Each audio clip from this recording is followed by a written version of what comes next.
If we could get the witnesses to take their seats, we'll gavel in just a second.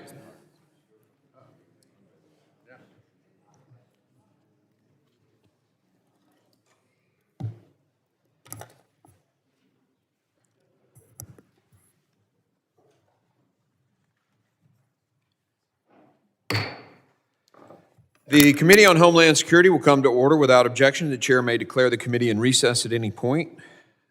The purpose of this hearing is to examine the growing cyber threats to our homeland, the actors, the tactics, and the trends. Specifically, we're going to delve into the risk posed by the People's Republic of China, which has burrowed into our critical infrastructure and compromised our telecommunications networks.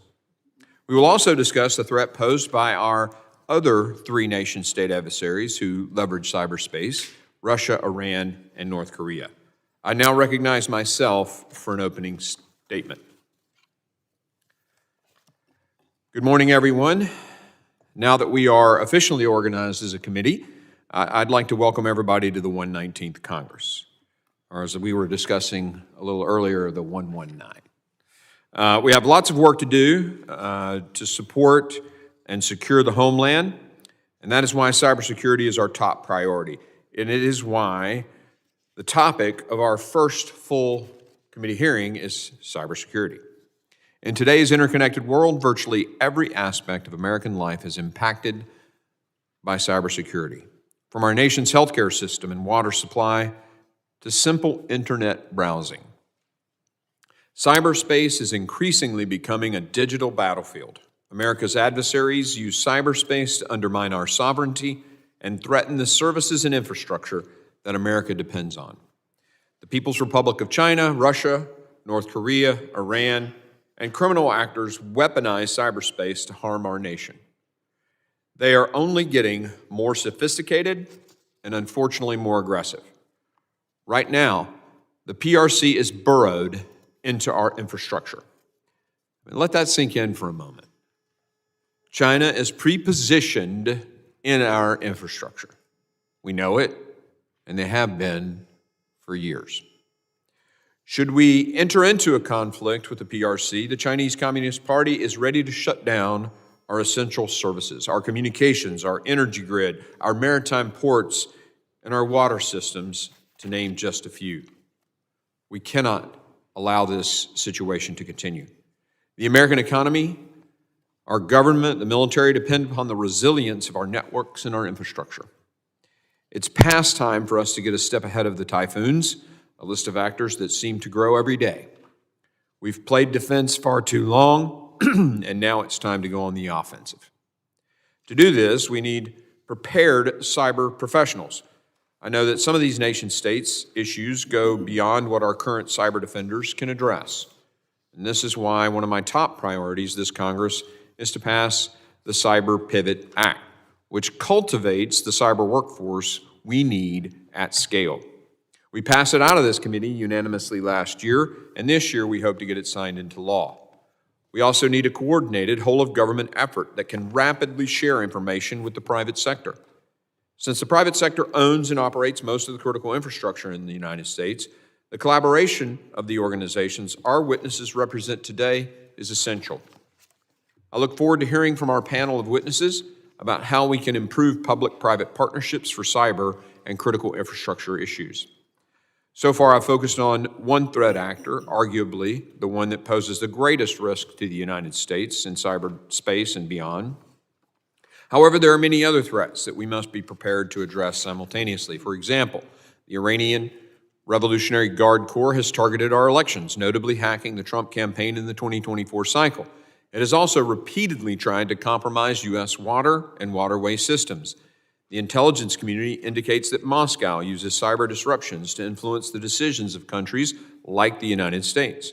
North Korea is a major culprit of cybersecurity and cyber crimes as well. To devise strategies to address these challenges and threats in cyberspace, we must better understand them, and that's what we're doing here today. Our witnesses will provide the insights we need to think critically about tackling current and emerging cyber threats to our homeland. All witnesses are private sector leaders, three of whom bring key insights from their government experience. Thank you all for being here. to set the scene for us as we dive into the 119th Congress. I look forward to the discussion and to a productive Congress of enhancing our cybersecurity posture. I now recognize the ranking member for his opening statement. Thank you very much, Mr. Chairman.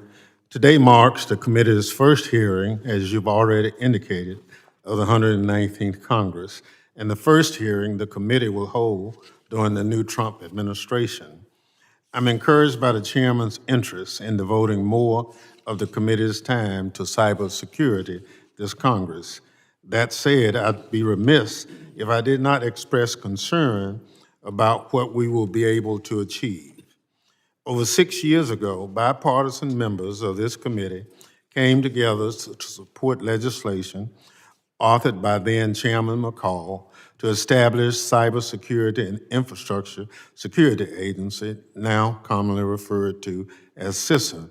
When he signed the bill into law, President Trump said, and I quote, "As the cyber battlespace evolves, this new agency will ensure that we confront the full range of threats from nation states, cyber criminals, and other malicious actors, of which there are many," unquote. With the apparent support of President Trump, members of this committee worked together to pass legislation authored by both Democrats and Republicans to ensure CISA had the resources and authorities it needed to carry out its important federal network and critical infrastructure mission. Unfortunately, driven by false allegations and conspiracy theories, President Trump and many Republican colleagues have soured on CISA. Less than a year ago, over 100 of them voted to cut CISA's funding by 25%. Some of the loudest and most influential voices on the other side wanted to eliminate CISA entirely. So even relatively minor bills that touch CISA have been difficult to advance. I'm hopeful that the committee's focus on cybersecurity this Congress will help members understand that CISA does what CISA does and does not do, so we can return to our bipartisan work of making the digital ecosystem safer and more secure. Bearing that in mind, we have to be clear-eyed about the enormous task ahead. Cyber attacks from China, Russia, Iran, and cyber criminals are growing bolder and more prolific. Last year, former FBI Director Christopher Wray warned that Chinese threat actors like Vote Typhoon pose an imminent threat to the U.S. critical infrastructure because they are pre-positioning to physically wreak havoc on our critical infrastructure at a time of its choosing. Preparing critical infrastructure owners and operators to defend and build resilience in PRC-sponsored cyber attacks requires consistent investment in CISA's program. And that is to say nothing of its work to help private sector defend against the espionage threats posed by Salt Typhoon and Silk Typhoon, or the threats posed by other adversaries.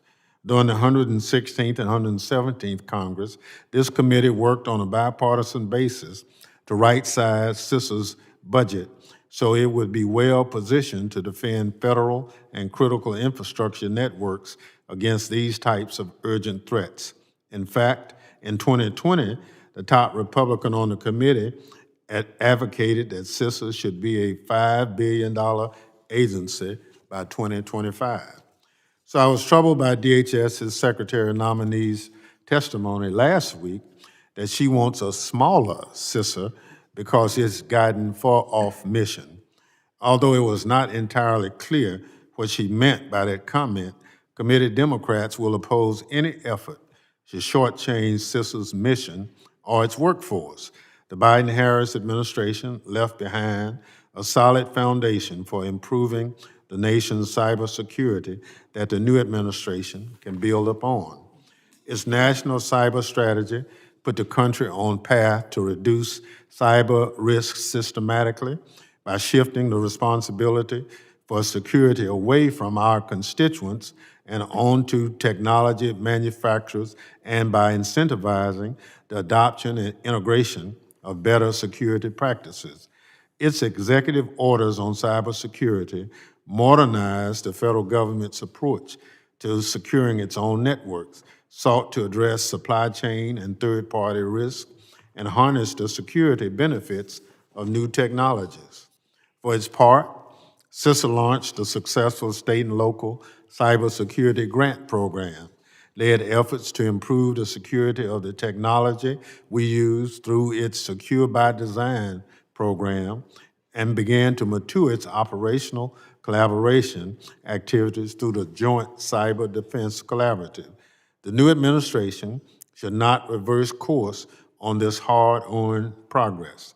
Before I close, I'd also like to express my concern regarding the dismal dissemination of government members of dismissal of non-government members of advisory committees inside the department, including the Cyber Safety Review Board and the CISA Advisory Committee. The CSRB is in the process of investigating the Salt Typhoon hack of 9 major telecommunication companies, and it is a national security imperative that the investigation be completed expeditiously. I'm troubled that the president's attempt to stack the CSRB with loyalists may cause its important work on the Salt Typhoon campaign to be delayed. The American people deserve better. With that, I thank the witnesses for being here, and I yield back the balance of my time. Thank you, Ranking Member. Other members of the committee are reminded that opening statements may be submitted for the record. I'm pleased to have a distinguished panel of witnesses before us today, and ask that our witnesses please rise and raise your right hand.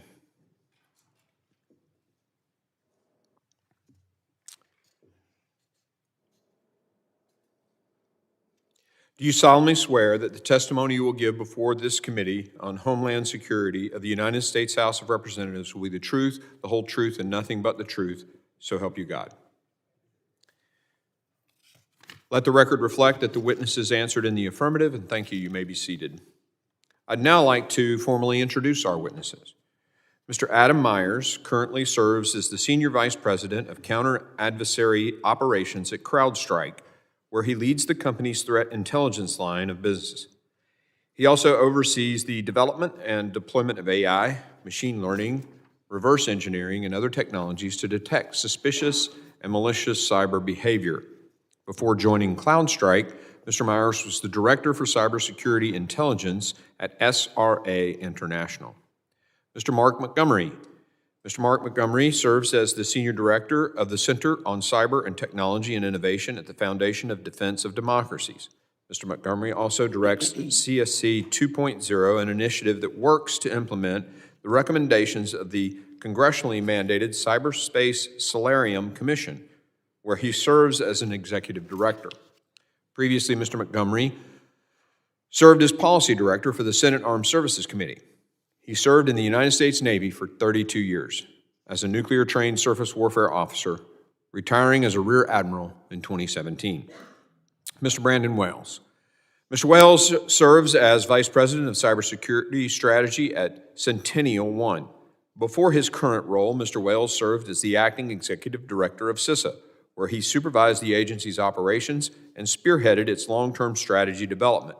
Mr. Wales was also appointed Senior Response Official leading the domestic preparedness and response concerning the crisis between Russia and Ukraine. He spent almost 15 years at DHS in various leadership roles. Ms. Kimba Walden. Ms. Kimba Walden serves as the President of the Paladin Global Institute, which was founded to bring the private capital perspective into technology policy.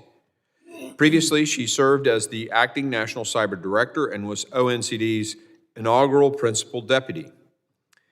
Prior to ONCD, Ms. Walden served as Assistant General Counsel for Microsoft's Digital Crimes Unit. She has over a decade of experience at the Department of Homeland Security. I thank all of our witnesses for being here today, and I now recognize Mr. Myers for 5 minutes to summarize his opening statement. Chairman Green, Ranking Member Thompson, members of the committee, thank you for the opportunity to testify today. My name is Adam Myers, and I serve as Senior Vice President for Counter-Adversary Operations at CrowdStrike. For over a decade, I've led the company's practice area monitoring and disrupting cyber threats. Today, I will share insights into the global cyber threat landscape and highlight steps we can take to strengthen our collective defenses.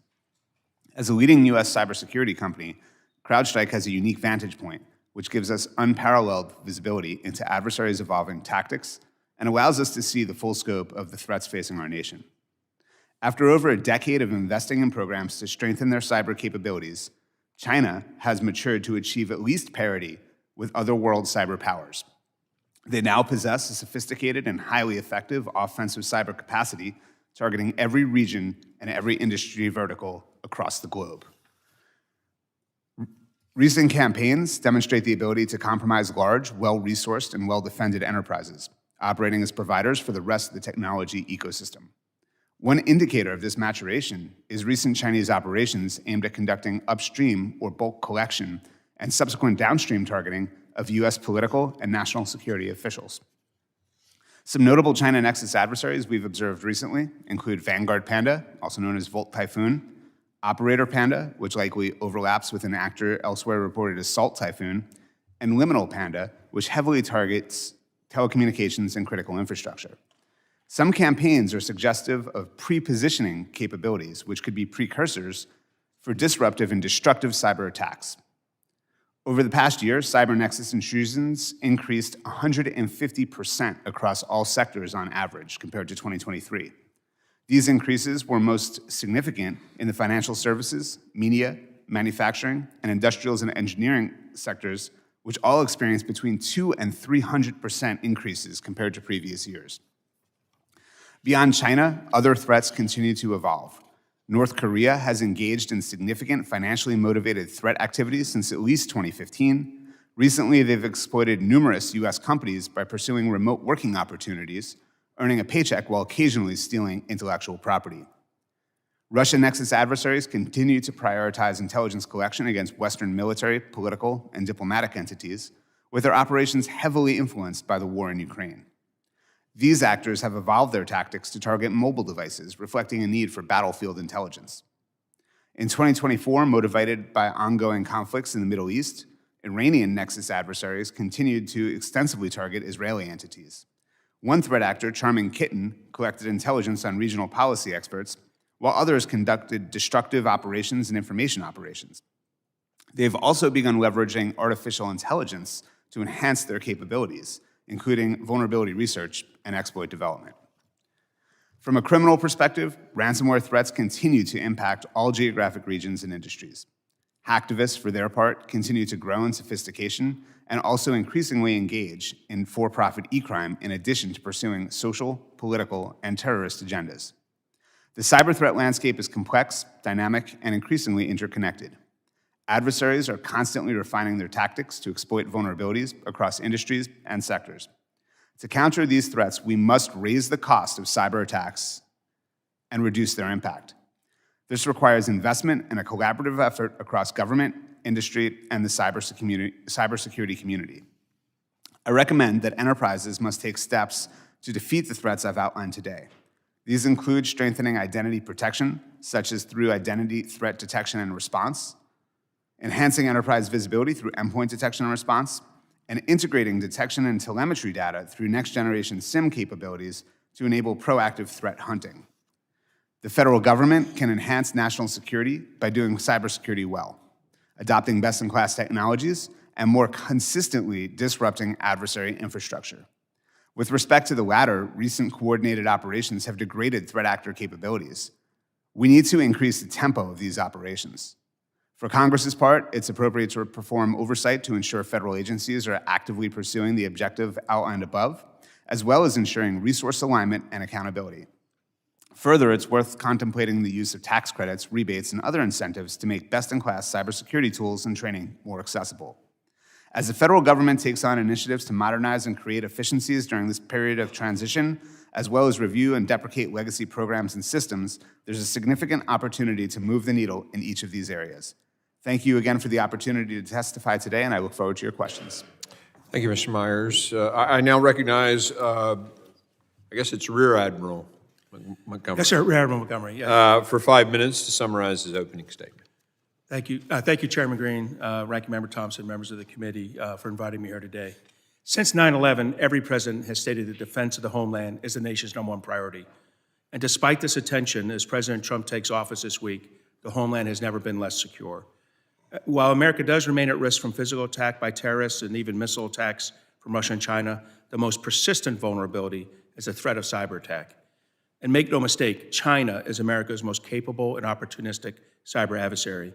Look, China's not alone. As was mentioned, Russia, Iran, North Korea, criminal actors, they all had banner years in 2024, penetrating U.S. networks, conducting espionage, extorting ransom, stealing sensitive data. But of greatest concern to me is China's Volt Typhoon operation, which involves Chinese hackers installing malware within infrastructures. This malware lies in wait, ready to disrupt and destroy U.S. systems at a time of Beijing's choosing. This campaign penetrated numerous critical infrastructures in the United States, including ports, energy systems, and water utilities.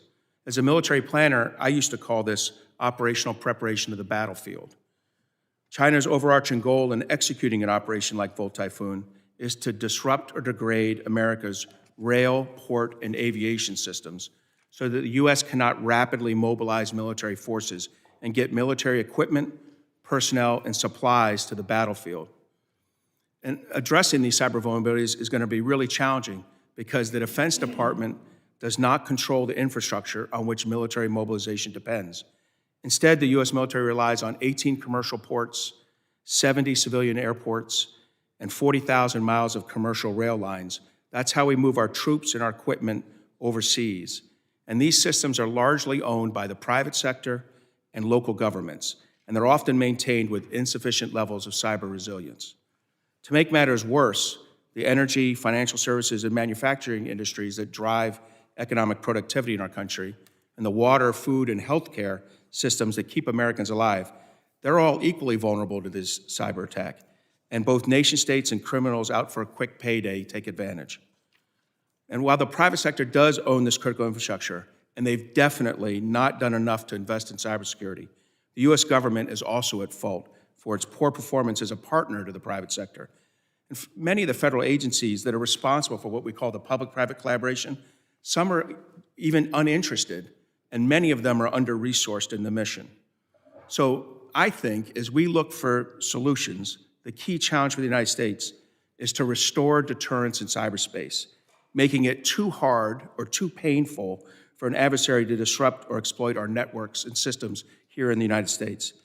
To do this requires both deterrence by denial, improving our defensive efforts, and deterrence by punishment, which is improving our ability to impose costs on an adversary overseas.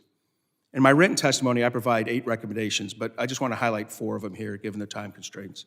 First, we need to secure the critical infrastructures that support military mobility. We have to address the vulnerabilities in aviation, rail, and port infrastructure, and ensure that the Coast Guard, TSA, and FAA have the necessary authorizations and appropriations to execute their missions.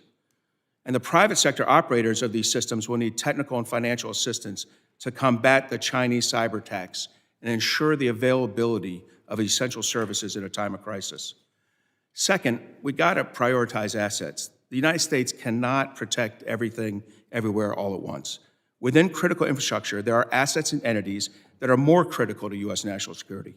These assets need priority access to intelligence and incident response support. In return, the American people should expect these assets to practice a higher level of cybersecurity.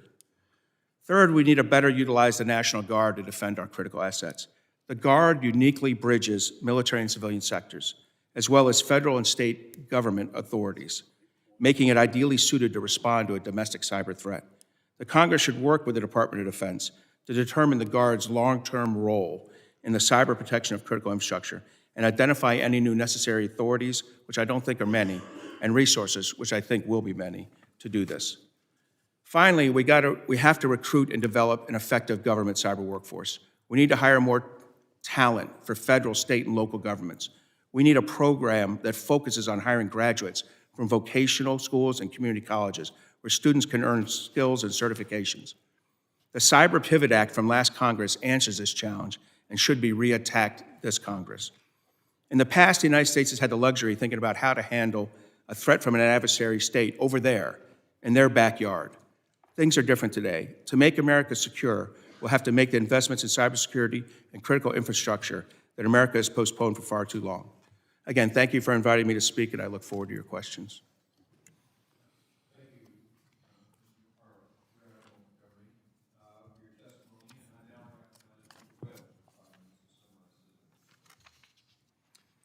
Chairman Green, Ranking Member Thompson, and members of the committee, thank you for the opportunity to testify today on global cyber threats, a subject that I've spent nearly 2 decades focused on in government service and in the private sector. The past few years of publicly acknowledged intrusions by China, Russia, Iran, North Korea, and cybercriminal organizations make clear that the U.S. is facing increasingly sophisticated adversaries in ongoing cyber warfare. The intensity of that threat is at an all-time high, driven by a combination of increased geopolitical tensions and the rapid pace of technological change, and it shows no signs of abating. Defenders in both the government and the private sector are learning from each breach. However, threat actors are also evolving and innovating. Maintaining a strategic edge and building national cyber resilience remains a critical challenge and will require new thinking across the public and private sector. Among the various cyber threat actors, the People's Republic of China stands out for its persistence, breadth of operations, and capabilities, and I'll focus the remainder of my testimony here. The threat posed by the PRC is nothing new. In 2007, they stole the plans for the F-35. In 2010, they compromised Google. In 2015, they hacked OPM, and the list goes on. As a result of these and other unprecedented attacks, Presidents Obama and Xi negotiated restrictions on cyber-enabled theft of intellectual property. However, in the wake of that 2015 agreement, the PRC retooled, they reorganized, and now they are more dangerous than ever. According to the FBI, their hacking program is now larger than every other major nation combined. And over the past 2 years, the extent of their strategy has become alarmingly clear. In 2023, Microsoft and the US government uncovered that Chinese actors associated with the People's Liberation Army were pre-positioning on US critical infrastructure, preparing to launch disruptive or destructive attacks during a crisis or in the prelude to war. That summer, Chinese actors compromised Microsoft signing keys, granting them access to nearly anyone's email on Microsoft Exchange Online. Late last year, it emerged that Chinese Ministry of State security actors had breached major US communications companies. The PRC's objective is unambiguous. They are preparing for war on the networks of America's businesses, infrastructure, and government agencies. Their goals are to prevent the United States from defending its partners and allies by disrupting our ability to project power into the Pacific, and to weaken America's resolve by causing societal chaos inside the homeland. Our response must be equally clear-eyed through a whole-of-society effort that combines government resources, authorities, and expertise with private sector innovation, insights, and reach, all underpinned by the support of the American people. Which brings me to a series of recommendations. First, the federal government should continue strengthening and centralizing critical cybersecurity capabilities within CISA, streamlining regulatory oversight of industry, and regulating smarter rather than simply more. Additionally, the government must fully leverage its tools alongside those of our partners and allies to disrupt and deter adversaries wherever possible. Second, business leaders, particularly in our nation's critical infrastructure, need to understand that the government cannot save them from all threats. Cyber risks are core business risks, and therefore companies are ultimately responsible for their security and resilience. More importantly, if they are not already preparing for a crisis with China, they're late. Third, the government, industry, and the public must collectively demand more from technology product and service providers. We cannot secure our diverse infrastructure one system at a time, unless the technology we depend on is secure by design, by default, and in operation. We will remain at the mercy of our adversaries. Finally, we must be transparent about the sources of the cyber threats we face. Vague terms like typhoon or panda are fine for internal actor tracking, but in the broader public discourse, they obscure rather than clarify that foreign military and intelligence agencies are actively planning to attack systems critical to public health, safety, security, and economic well-being. Calling these actors by name is essential to fostering public understanding and engagement. And time is not on our side. President Xi has instructed the PLA to be ready to militarily retake Taiwan by 2027. This means the US government, industry, and allies have only 2 years to prepare. To that end, the actions of the 119th Congress could prove among the most consequential in modern history. I applaud the committee for prioritizing this issue first, and I look forward to your questions. Thank you.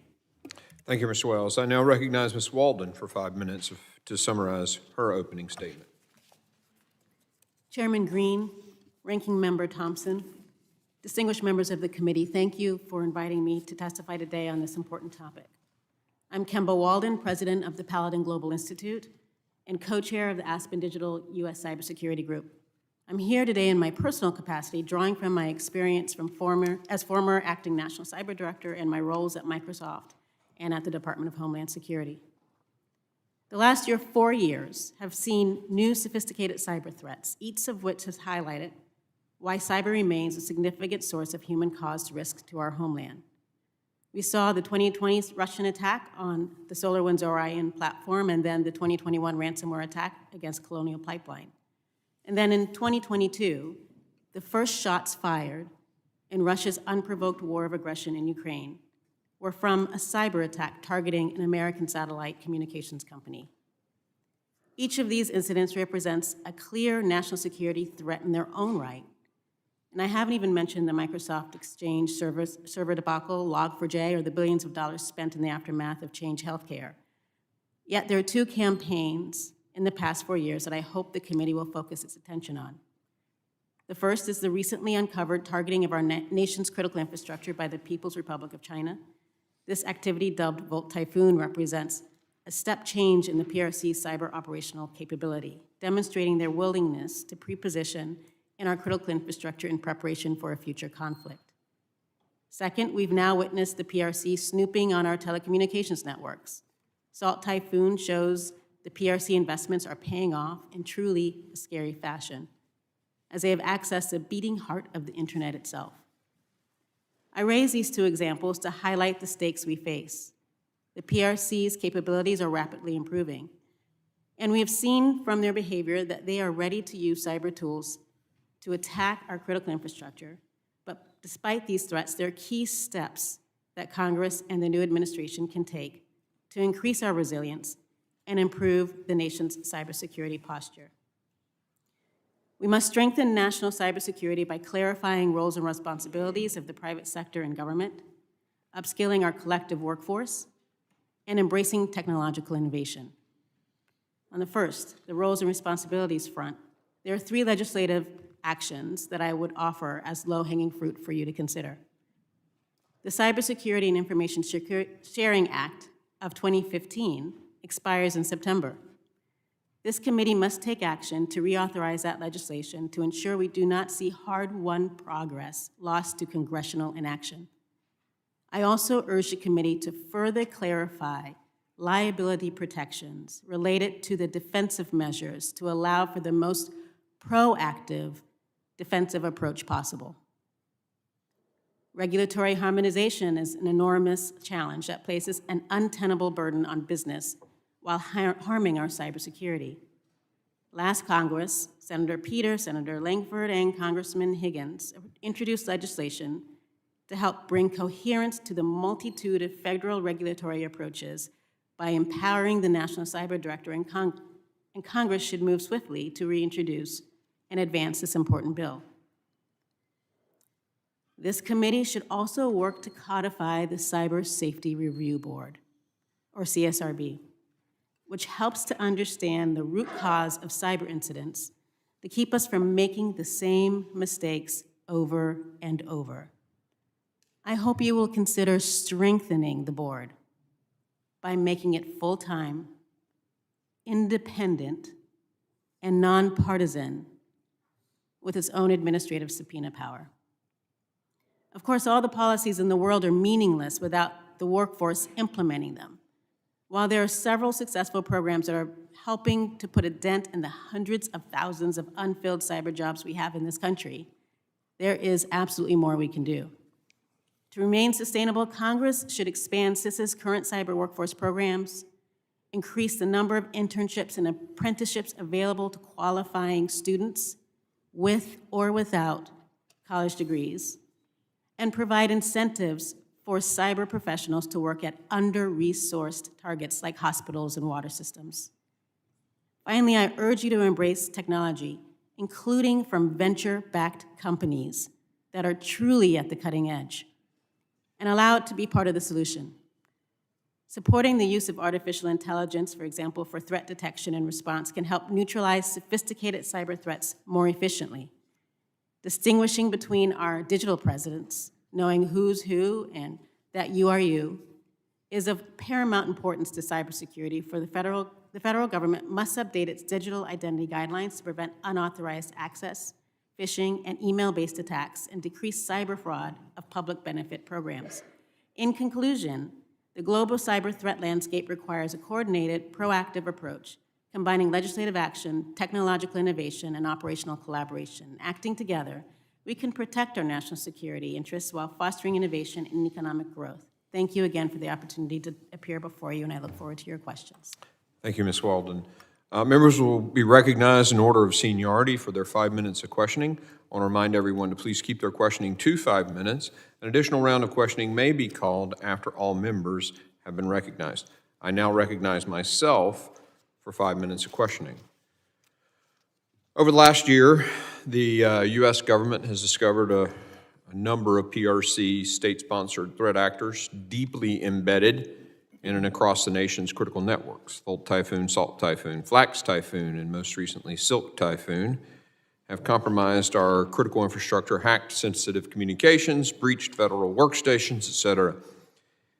I appreciate Mr. Wales' comment about these names seemingly masking the real true identity of the threat, and I take that to heart. We need to call China out aggressively on this. It's alarming that most of our critical infrastructure systems have been violated right under our noses. Mr. Myers, can you explain the PRC's playbook on how each of the Typhoon operations, or how China's cyber war against the United States is, how they're doing it? Thank you, Chairman. China has engaged in, as I mentioned, a maturation in how they conduct these operations. Today, they're using exploits that target external-facing devices that are connected directly to the internet, that effectively bridge enterprises to the internet. These devices are often unmanaged. In many cases, they may be legacy or have proprietary capabilities. That means that they don't run modern security tools. And China's also nationalized. Can you give an example of one of those? Like, are we talking about a Fitbit on your wrist, or, I mean, what are we talking about? Sure, like a router or a VPN concentrator, things that are meant to connect the enterprise to the network or allow remote users to authenticate in are some of the the nodes, so to speak, between silos. Yes, sir. Got it. And these are highly prioritized and highly valuable targets for these threat actors. They've nationalized their vulnerability research program. In 2018, for example, they changed the national security law in China, and all vulnerability research has to be submitted through the Chinese government. Whereas here in the United States, we follow something we call responsible disclosure, where if I find a vulnerability in a product, I notify that product vendor in order to try to get it fixed. They're effectively nationalizing that resource so that they can use that for exploits against American technology and American companies.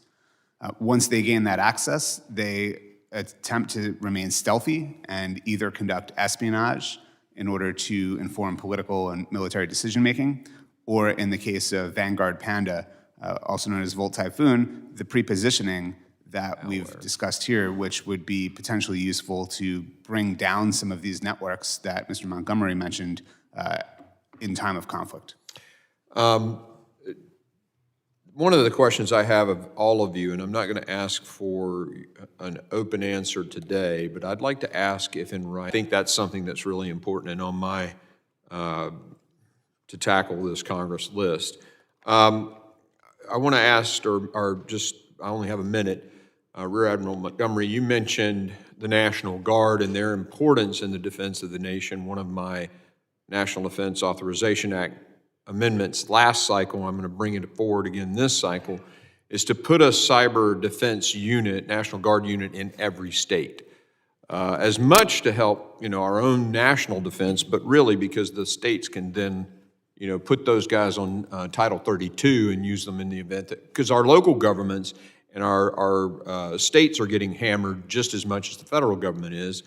And I wanted to get your thoughts on that while I had a few seconds. Yes, sir. Well, I agree, and I agree for several reasons. One, governors have authorities that at the state level that the federal government doesn't have. So it actually having them local like that's good. Two, they have relationships within the community already. They come from companies there. And I do think you need it widespread because the a state will lend, disaster response to a state 6 or 7 states away because they can look at a weather map and say, I'm not going to have the same event. But if a cyber event starts to unleash itself, governors are not going to be that comfortable lending their limited cyber capabilities to a state that doesn't have them. So I do think there's value in having a more robust National Guard capacity, and having it across all 50 states and 4 territories is probably the right answer. Thank you. My time has expired, and I now recognize the ranking member for his 5 minutes. Thank you very much, Mr. Chairman, and I applaud your effort on identifying cyber security as a critical area for this committee to look at. And if I would capsule the testimony, we do have a problem. The question is, are we addressing it in the best manner? One of the things we did was create CISA as part of the fix. I guess the question is, do you see a continued role for CISA? And is there some other roles that CISA might play, since that's kind of where we are today? And I'll start with you, Mr. Myers, and we'll kind of go down. Thank you, Ranking Member. We would happily work with any federal agency that is charged with securing the cybersecurity of the United States. As far as which agency is appropriate, I defer to the federal government on that one. I do believe that we need a CISA, and the specific one that you all have authorized. You've worked the last 4 years to modify CISA's actual authorities year after year. I do think I'd like CISA to focus on their role as the risk manager for the country. In other words, bringing together risks from all the different sectors and understanding which are the #1 risk areas that we need to address. I've pointed out rail, ports, and aviation. That cuts across multiple federal agencies. So you do need one quarterback of the team to bring together all the different risks that they've assessed and provide that guidance. The current, Brandon in his last job, CISA, made a recommendation to the White House for that. And the National Security Memorandum 22 that came out gave him kind of a lukewarm responsibility. I'd give him the full-on responsibility as a sector risk management leader for the federal government and making sure we work well in a public-private collaboration. So yes, we do need a CISA. We probably need a CISA that's envisioned differently than the last 2 presidential administrations have aligned it. Sir, CISA is essential, both because it has unique sets of authorities and resources to tackle this problem. Only it has the authorities necessary to move the federal government in terms of protection of the .gov, in terms of providing both capabilities to agencies and helping departments and agencies across the government move to a more common baseline. I think we have seen with congressional support in terms of authorities and resources that since the SolarWinds attack in 2020, there has been a remarkable change in the degree of protection and security we have of our federal networks. I think as you look to the private sector, again, CISA's unique authorities in terms of engaging with industry to be able to have protected conversations, serve as a focal point, working with other sector risk management agencies. Those are unique authorities, capabilities, and expertise resident in CISA. And so that needs to continue. Now, how do we grow it? How do we refine it to make sure that we can tackle the scale and pace of the threat we face today is a challenge that we're all going to need to grapple with. But that all of it continues to point to the urgent need to continue those capabilities. And I'm going to echo my colleagues here. CISA is absolutely essential to the defense of our critical infrastructure. This committee has done some powerful things for CISA, and I think it needs to continue. One is what I mentioned, CISA 2015, the superpower for information sharing, that liability protection that encourages the private sector to engage. Could be improved, but that is a key superpower. Another is that CISA is formed as a national coordinator for federal civilian executive branch agency defense of critical infrastructure. I think that needs to continue and in fact should be improved. There is language in the Homeland Security Act that allows CISA to provide technical assistance upon request to anybody that needs it, prioritized by critical infrastructure. That is key, but also strengthening CISA's ability to do that across borders, recognizing that our digital infrastructure is global in nature. CISA needs maybe some clarity on how to do that, provide that technical assistance when requested internationally as well. Thank you very much. Mr. Chairman, I think it's clear that whatever CISAs end up being, that it appears that at least 3 of the 4, and maybe the 4th witness say, if it's CISA, I'll work with CISA, that we need to make sure that that mission that CISA presently undertakes is maintained, and with some of the enhancements offered, the coordination and other things, I think is very important. So with that, I yield back. I thank the gentleman, and I now recognize the former chairman of the committee and the the chairman emeritus, Mr. McCall from Texas, for 5 minutes. Thank you, Mr. Chairman. Thanks for holding your first hearing on this very important topic. And as the ranking member stated, a very bipartisan issue. The ranking member and I passed the Cybersecurity and Infrastructure Security Agency Act in 2018 because it was a civilian agency we thought best capable to interact with the private sector. Since that time, I believe it's stood up its capabilities, its credibility, but the world is on fire today. It's a far more dangerous place than it was in 2018 from a cyber security perspective, particularly when you look at China, Russia, Iran, North Korea. I was sanctioned by China. I'm the target of a disinformation campaign by China, along with 3 other members, one of whom now is the Secretary of State, Marco Rubio. So I've kind of firsthand witnessed this. But I think one of the most frightening things to think about is this ability to pre-position malware on critical infrastructure to give them the capability to turn the switch off at any given time, and then to bring darkness to the entire East Coast or to ports, in New Orleans or Houston. Can you, maybe Admiral, start with you, explain how that exactly works, and what can we do to fortify and strengthen these critical infrastructures? Thank you for the question. I'm sorry, I was going to do Admiral. Sorry. Yeah, thanks. Hey, thank you, sir. Look, you're right on. That to me, this was a prompt jump. In other words, what we discussed previously was intellectual property theft. There's been espionage. This operational preparation of the battlefield. It is a war-making action, and we have to take it much more seriously. I think that the idea that they've pre-positioned malware or that they have capabilities that lie in wait that can come out at the right time as we're making a decision to move, to respond to a crisis in Taiwan or a crisis in the Baltic states. Transcom operates on these unclassified networks with civilian systems.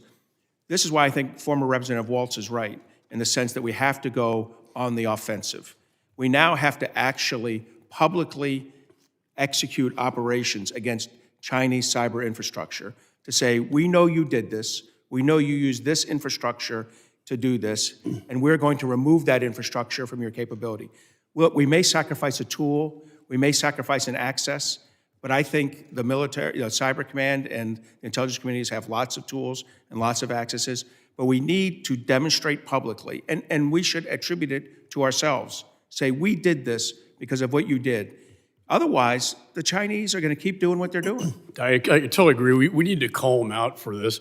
We know that in the event of an invasion of Taiwan, they will shut down their entire grid and shut down all of their cyber, and including probably hit the west coast of the United States at the same time. How crazy would we go if we found 20 satchels of explosive strapped to different electrical power grids or port cranes around our country and could attribute it to China or Russia? Yeah. We would seriously be moving forces and say this is completely unacceptable behavior. But somehow in cyberspace they get a pass. That's not right. We need to be more offensive about this. The bar for taking action has got to be lowered down to one that makes America and our infrastructure secure. Right now, it's too high. I think that physical analogy is always accurate. Like, for instance, when the OPM hack occurred, 23 million security clearances stolen. I mean, can you imagine if Chinese operatives were caught at OPM actually stealing that data in person? And we tend to think cyber somehow not, that it's different, and it's really not. Mr. Wales, can you, in my remaining time, this unholy alliance, I call it, between China, Russia, Iran, North Korea, do you see any, in this alliance, any formation of working together in the cyber threat space? So I'd say that there are some but limited connections at this point, in part because there is not a significant degree of trust amongst those countries, despite their willingness to work together in very isolated places. There have also been caught conducting operations against each other, which is one of the reasons why they don't have a tight of an alliance as, let's say, the United States does with its Five Eyes partners, where it's much closer sharing of information, conducting joint operations, et cetera. We don't see that yet amongst our adversaries, but that is changing. We're seeing closer connections in places like Ukraine in terms of Russia, Iran, North Korea, et cetera. So we obviously have to carefully watch that space very carefully. I passed the Cyber Diplomacy Act to help coordinate and deal with that on the defensive side, but I know my time has expired. And thank you, Mr. Chairman. Gentleman yields. I now recognize the ranking member of the Cybersecurity and Infrastructure Subcommittee, Mr. Swalwell, the gentleman from Palo Alto, California. Bay Area. Region, the Bay Area. Thank you, Chairman. This is an important topic. It's a bipartisan topic. Andrew Garbarino and I work very closely together on the subcommittee. But as the senior Californian on the committee, and a committee that has jurisdiction over emergency management, I just briefly wanted to express my heart breaks and beats for the people in the Los Angeles area where 28 have died, thousands of structures have been lost. Brave firefighters and first responders continue to battle the fires today as unseasonable and unpredictable winds ravage the area. And my ask of my colleagues is to just work with the representatives from that area as we have worked with representatives from every area in America that's been affected by a disaster before. And we've seen in Tennessee, for example, since 2020, $39 billion from disasters. Since 2020, Texas has had $68 billion in disaster damage. Louisiana has had $34 billion from Hurricane Francine. Mississippi has had $30 billion. Florida, hit by Hurricane Milton and many other hurricanes, has had $30 billion. New York has had $31 billion in damages. Georgia has had $49 billion in damages.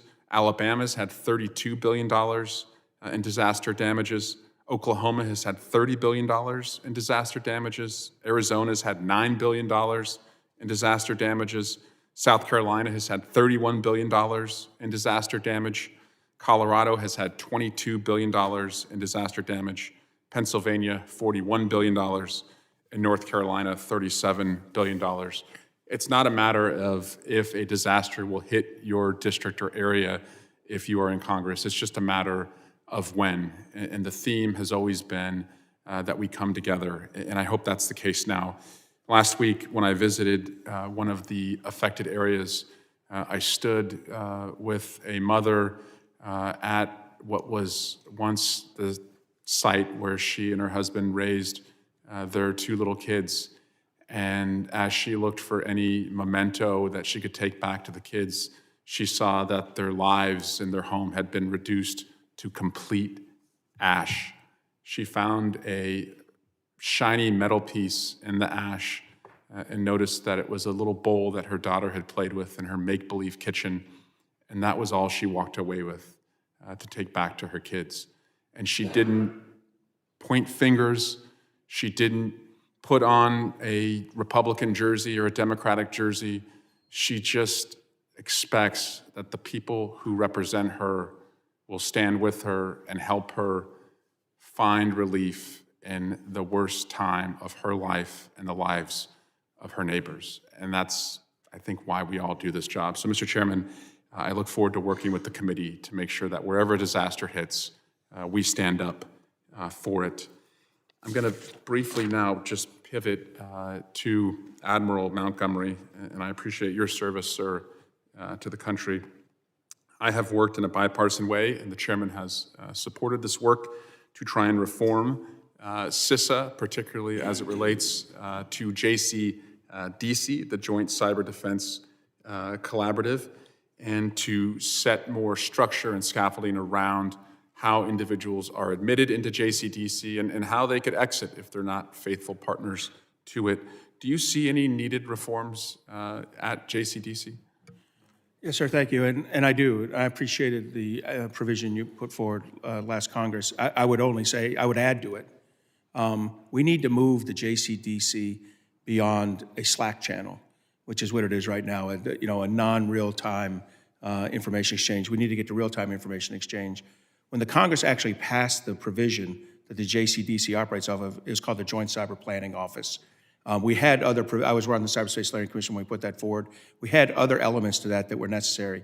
Those have not yet been passed. I think they need to be authorized because I think the JCDC, to be effective, needs to have a planning element, an information sharing element, which at the speed of data, so you can give threat information to private sector companies at the speed of data, and then a intel working group together that might be at a more classified level. That information sharing, though, has to be at the unclassified level. So I think the improvements in the JCDC through a provision would be an excellent assignment for the 119th Congress. That's really helpful. I'll take that back to our team. Thank you, Admiral.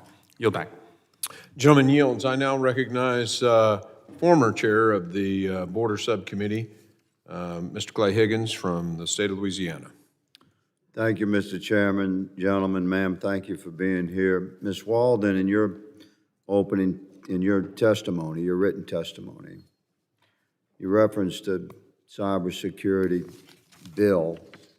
You stated that the bill would help bring coherence to the multitude of federal regulatory approaches. The bill would have empowered the National Cyber Director to convene all of the relevant parties, including independent regulators, to develop a set of cross-sector minimum requirements that would have reciprocity baked in, whereby a business that operates in multiple sectors or that is in the supply chain of many regulated entities would only need to show they met the baseline once. You stated, I'm very confident this approach will both meaningfully improve our cybersecurity posture and reduce compliance costs. I hope Congress will continue last year's momentum and move swiftly to enact this legislation. I thank you for that statement, Ms. Walden, because that was my bill, introduced in the 118th Congress, the streamlining federal cybersecurity regulation. And we are indeed reintroducing that legislation in the 119th Congress. Mr. Chairman and my colleagues on both sides of the aisle in this committee, we should move forward with that legislation because it allows the industry sector to appropriately position themselves to spend less time and money in compliance with regulatory oversight and more of their energy and focus on actually accomplishing their missions as it regards cybersecurity. Ms. Walden, could you briefly discuss more in depth how compliance with current cybersecurity regulations frameworks slows down the efforts to actually counter threats? Thank you for that question, and thank you for reintroducing that bill. It's quite an important measure, I believe, for the overall building of resilience in our cybersecurity infrastructure, our digital infrastructure. Right now, across the 16 critical infrastructures, and I would add a few others that haven't been designated, some industries are highly regulated and also have wonderful controls. They could do better. But I'm thinking like finance, for example, and other industries are just under the mark, and those are the ones that are the most vulnerable. And so we need to figure out a regulatory approach to bring the minimum baseline up so that we're all solving the same problem and doing it in an efficient and an effective way. And so the proposition that your bill brings forward is not only do federal departments and agencies that have regulatory authority need to fall in line, but the independent agencies need to do so. And they need to find areas where there's duplicity, and so we can eliminate that, find areas for reciprocity, and then cause all of our infrastructure to have minimum security requirements so that we're not causing them to just spend money on. Yes, ma'am. I agree. I mean, the federal government should be a partner with the cybersecurity industry and the emerging technologies, including AI. We should aggressively support the industry and their ability to actually perform the mission. So regulations and regulatory oversight should not get in the way of that mission. Mr. Myers, my own confidential cybersecurity consultants that have helped me through 8 years in congressional service to We the People happen to be partners with CrowdStrike, and they have shared with me their assessment. They have the best technology in their opinion out there, and your Overwatch team is outstanding. So I'd like to address to you, you're in the business of tracking criminal and state-sponsored and nationalist cyber adversary groups across the globe, and you deploy technologies to detect suspicious and malicious cyber behavior and stop increasingly sophisticated adversaries. Your words. I would ask you to comment on the lack of ability for the security sector to strike back. Would you just address that topic, and I yield to the gentleman's answer. Thank you, sir. The security industry, I think, is primarily meant for defensive posture, one that we take very seriously, and I appreciate your support there. I think that there's a lot to be done to partner with law enforcement and those that have the intelligence community as well, and the military that have the titled authority to take those actions and to support those operations. And happy to share with you some of the previous successes in working through that. And as I mentioned in the testimony, I think it's time that we increase the cadence of those operations. Thank you. My time has expired, but just yes or no. If you had the legal authority to strike back, if Congress gave the cybersecurity industry the legal authority to strike back, would you be able to effectively identify the bad actor and do so? We have the visibility to identify many. Thank you, sir. Thank you, Mr. Chairman, for the indulgence. Gentleman yields. I now recognize Mr. Magaziner. who also is a ranking member, and we appreciate his service for 5 minutes of questioning. Well, thank you, Chairman, and to the ranking member as well, and my colleagues. It's great to be back and to be starting out with such an important and bipartisan topic because the United States faces an incredibly dangerous and growing threat landscape with regard to cybersecurity. We face attacks from international cyber criminal groups, such as the Brain Cipher Group, which attacked my home state of Rhode Island last month, stealing sensitive information from hundreds of thousands of Rhode Islanders. And we also face increasingly brazen attacks from adversarial nations, including China, Russia, Iran, and North Korea. We're all very familiar with the capabilities and increasing aggressiveness of China's cyber warfare campaign, most notably Salt Typhoon, which impacted the data of millions of Americans, and Volt Typhoon, which targets our critical infrastructure. And it's also important that we not lose sight of Russia's aggressiveness against our country as well. This past October, the Justice Department seized 41 internet domains being used by Russian hackers known as the Callisto Group, attempting to infiltrate U.S. companies and government agencies. And by the way, small-town America is not immune from this threat either. Last year, a separate Russian hacking group, the so-called Cyber Army of Russia Reborn, succeeded in disabling a water system in the town of Muleshoe, Texas, and a wastewater system in Tipton, Indiana, among others. So my first question, and I'll throw this out maybe to Admiral Montgomery or to any of you who have this information. If you had to guess, how many people, how many bodies is China, for example, putting into their cyber warfare campaign across all of the various organizations they have? So this would be a guess, and I think if you go into a closed hearing, you might get a more refined answer, but I would say China is around 60,000. 60,000 To people. give you some comparison, the United States Cyber Mission Force, our offensive side, is about 6,400.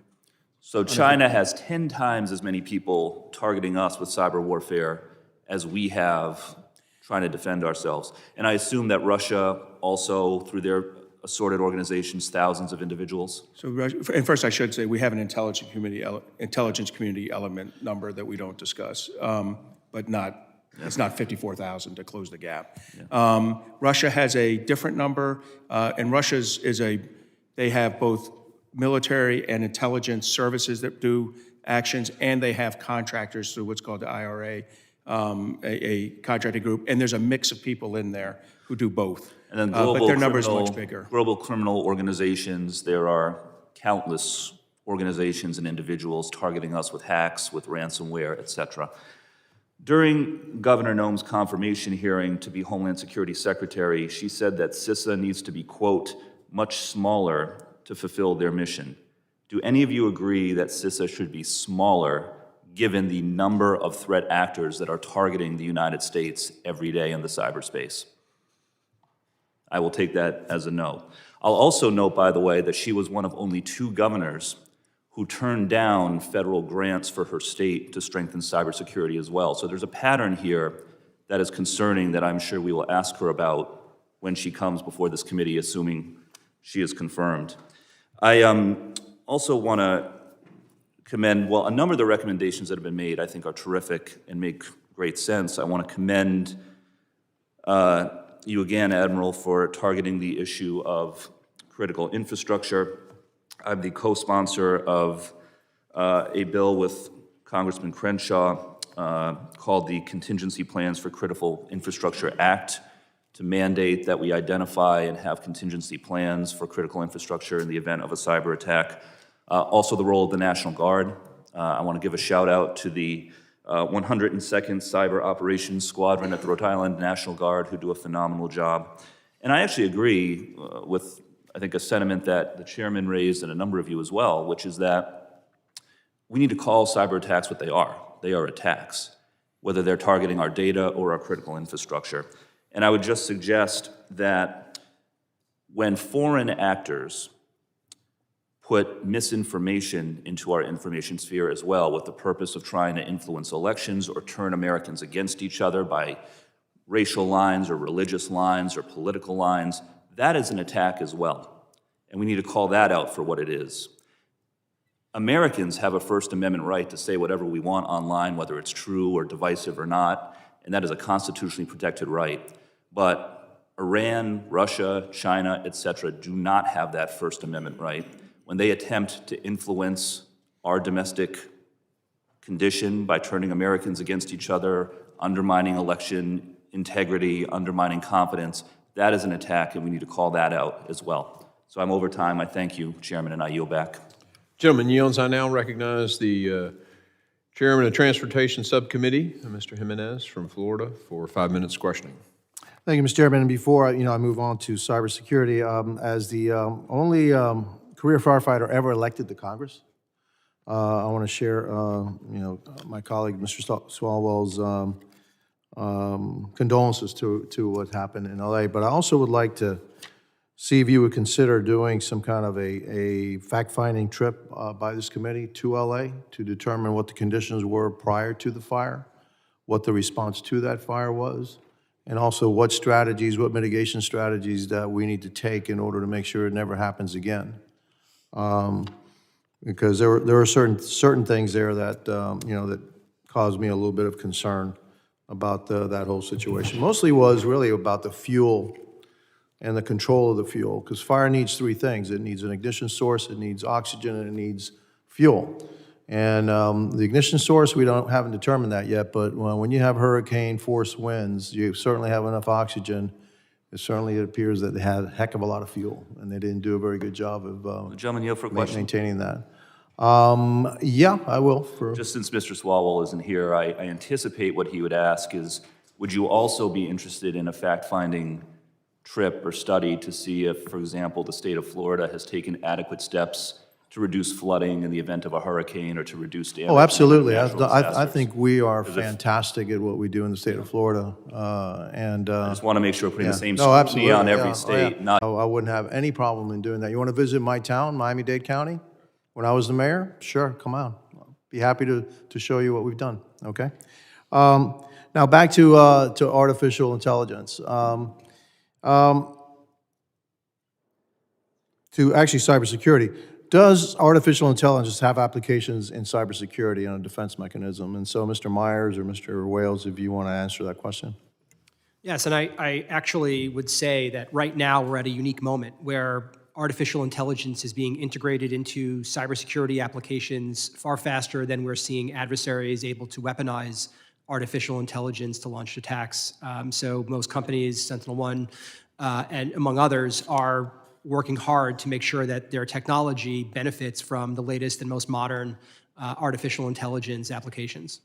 So Mr. Myers, do you agree? Yes, absolutely. We've been using machine learning and artificial intelligence for the last 14 years at CrowdStrike. Fantastic. What do you all think about yesterday's announcement of a $500 billion investment in artificial intelligence, a Stargate initiative, I guess? Anyone can answer that if they want. Do you know about that?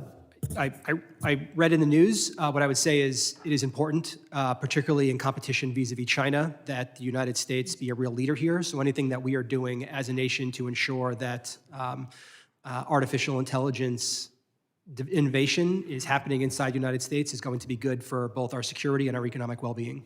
Rear Admiral, if we win that race, would that be able to supplant the manpower advantage that our adversaries may have in that regard in terms of cyber attacks and our ability to defend them? I do believe artificial intelligence and machine learning can make a big difference in the speed with which you find accesses and develop tools. One thing I would give Congress is as we see that $500 billion get invested, the one area, I'm not for regulatory environment here, but the one thing I would regulate, much like we do at our national labs, is I would demand a level of physical and cybersecurity around that most important intellectual property, the model weights and things like that. Again, I wouldn't heavily regulate the entrepreneurial spirit, but I would regulate the security so that we maintain any breakthroughs belong to us and belong to the United States companies and eventually to the United States military and aren't easily stolen by our adversaries. No, I believe that the artificial intelligence technology is a national security technology, much as any weapon system that we have, maybe even more important than any weapon system that we have. We have to maintain that advantage and keep it in a very, very, very secure place. And hopefully the artificial intelligence will be able to guard itself, okay? Finally, do we have any rebound capability? In other words, what I mean by rebound capability, somebody attacks you and then the response, the rebound to that is even worse than the attack, so that you know that if you punch me in the nose, I'll cut your head off. Do we have that capability? Sir, that's what I was talking about with deterrence. You know, where we've talked a lot about deterrence by denial here. That deterrence by cost imposition is the punch back. And then defensively, we do have to have a rapid recovery. One of the things America's good at is getting back up off the mat, you know, when we're hit. But in cyberspace, I don't think we're properly organized for that yet. And this is more than FEMA. This has got to be, we call it continuity of the economy planning, and we've got to get working on that. So a better offense and a better ability to recover once we're punched in the face. Those are going to be the two things we need to win. I know my time's up, and just simple yes or no. Will artificial intelligence help us in that? Yes or no? Yes. Thank you, and I yield back. Gentleman yields. I now recognize Mr. Goldman, the gentleman from New York, for his 5 minutes of questioning. Thank you, Mr. Chairman, and I agree. I'm encouraged by the bipartisan nature of this hearing on what is increasingly an important and dangerous threat to our homeland and our security. In the past, though, it has not been as bipartisan. And in fact, in September of 2023, more than 100 House Republicans, including the chairman, tried to slash CISA's budget by $3 billion, which was 25% of the budget.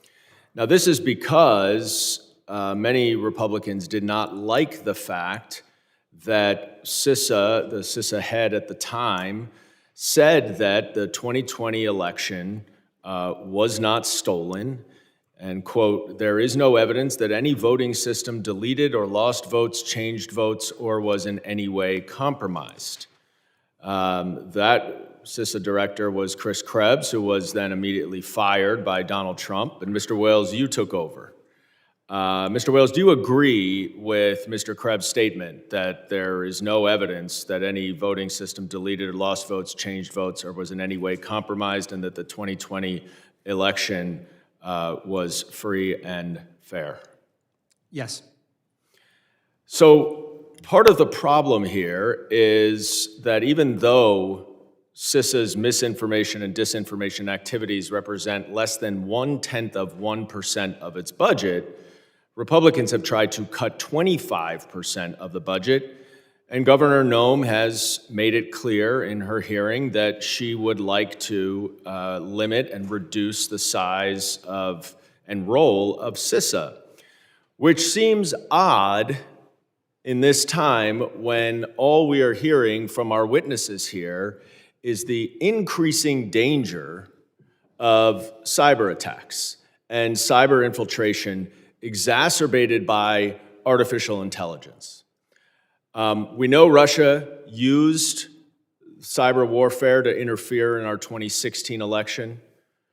We know China has tried to do the same, but it's not a partisan issue because Iran tried to do the same thing by infiltrating Donald Trump's campaign. And it is bewildering to me that given the CrowdStrike disaster with the outage, which dramatically affected my district, with the Microsoft hacking that gave China access to senior government officials' information, that we would be reducing the budget to address our cybersecurity. One thing I want to address, Mr. Wales, I'll ask you first, is what would the impact of reducing CISA's budget or reducing the size of CISA be, both in terms of our broader cybersecurity and infrastructure security, as the Rear Admiral has talked about, as well as election integrity and preventing foreign influence in our elections? A lot would depend upon how that cut was allocated, but broadly, it would dramatically limit the ability of the agency to conduct critical missions. So that would include its ability to provide technical support to critical infrastructure and state and local governments who request assistance with actual cyber incidents or conducting pre-incident assessments of their vulnerabilities so they can be hardened. It would compromise its ability to perform its functions across the federal networks in terms of both monitoring and responding to incidents, deploying technology to ensure that federal networks are protected by best-in-breed technology platforms. But just across the board, it would lessen its ability to respond at a time of significant cyber threats as been described today. And in terms of the election integrity work that CISA does, is it accurate that that is primarily focused on foreign actors and foreign interference? Almost all of CISA's work when it comes to elections is actually focused on cyber and physical security related work, providing assistance to state and local governments who need assistance, who request vulnerability assessments, scanning for vulnerabilities, conducting training, doing physical security assessments, increasingly as state and local election officials are concerned about physical security threats that they may face. That is almost the entirety of the election security work. So any cuts to the CISA budget would affect its ability to support those officials. And CISA is the only the only department within any executive branch agency that provides that cybersecurity service to state and local officials who administer our elections. Is that right? Yes. Thank you, and I thank you, Chairman. I yield back. Gentlemen yields. I now recognize the chairman of our counterterrorism subcommittee, Mr. Pfluger. Thank you, Mr. Chairman, and appreciate this hearing. I'll get right into it. When you look back at Volt Typhoon, Storm 0558, Salt Typhoon, I mean, the list goes on and on. I'm obviously worried about critical infrastructure, not just in my own district that includes energy production, but every other aspect of our lives. So I'll start with you, Mr. Wales. In last Congress, I introduced the 7 Act, which was, and I hope that we can mark it up in this committee this year and send it to the floor because it's a coordinating piece of legislation that asks our federal agencies to do the hard work of coordinating. So who is the lead government agency when it comes to responding immediately to a cyber threat? So different agencies are going to bring different authorities to the table, and you're going to want all those authorities to deal with the challenges that we have. So CISA has certain authorities in being able to help an entity recover from an incident, making sure they understand what's happened, but you also want, at the same time, the FBI that can use its law enforcement authorities to figure out who the adversary is and are the things that can be done to disrupt their infrastructure, impose consequences. There's coordination with the intelligence community that's going to be tracking adversaries overseas. So there's not necessarily going to be one person because no one agency has all the authorities, resources, and capabilities that we're going to need to tackle that problem. And what you want are those agencies working closely together. And I would argue from my time in and having just left, the operational coordination amongst the agencies working on cybersecurity is better now than it has ever been. Ms. Walden, how would you grade the response to, let's just say, Salt Typhoon to the cyber attack? And because I'm going to pull this thread just a little bit, that there's no single agency that's in charge. There's a lot of stakeholders, but how was our response to Salt Typhoon? Well, sir, I think the response to Salt Typhoon was adequate and appropriate. I was not in government as part of the apparatus at the time that Salt Typhoon was discovered, but I do think it was adequate and appropriate. Admiral Montgomery, good to see you. Let's go on that. How was our response? What could be better? And do we need a lead agency to help coordinate? So hearing those answers, as a 35 years in the military, I kind of learned you need one leader. One agency needs to be in charge. I've never seen a military organization work with 2 leaders in charge. So the right answer is CISA. I think we have to create that condition. Look, do I think other people contribute to it? The Sector Risk Management Agency that's responsible for that industry, sure. But in the end, there can be only one. And that leader, I think, needs to be CISA. I think the Biden administration missed a great opportunity to do that in National Security Memorandum 22. Even though CISA was telling them to do it and asking for that lead responsibility, they did not get it. I think we need to, as we redo national security memorandums and things, I think an upgrade to that, to put CISA in charge. This is a bipartisan issue. Yeah. You know, this committee created CISA. You need CISA to be that leader on the Hill. You know, in the aftermath of the Loper-Bright decision, the Chevron deference precedent, Mr. Chairman, I think this is a perfect opportunity for us to be specific in this committee and to take what Admiral Montgomery is saying and designate a lead agency and actually tell the agencies what we want them to do, not just give them the open blank chalkboard to write what they think is best, but for Congress to take an oversight role. In your written testimony, Admiral Montgomery, you used the term lying in wait when you were referring to the Volt Typhoon attack. Who is lying in wait now, and what is the next attack that keeps you up at night? And then, Mr. Myers, I want you to comment on the same thing. I think all of the axis of authoritarians could lie in wait. That's China, Russia, India, North Korea. But I think realistically, the countries that are thinking about that they need to stop an American ability to mobilize forces or really weaken our economic productivity, it's China and Russia. I think China is the predominant actor right now. I think Russia is distracted by other things.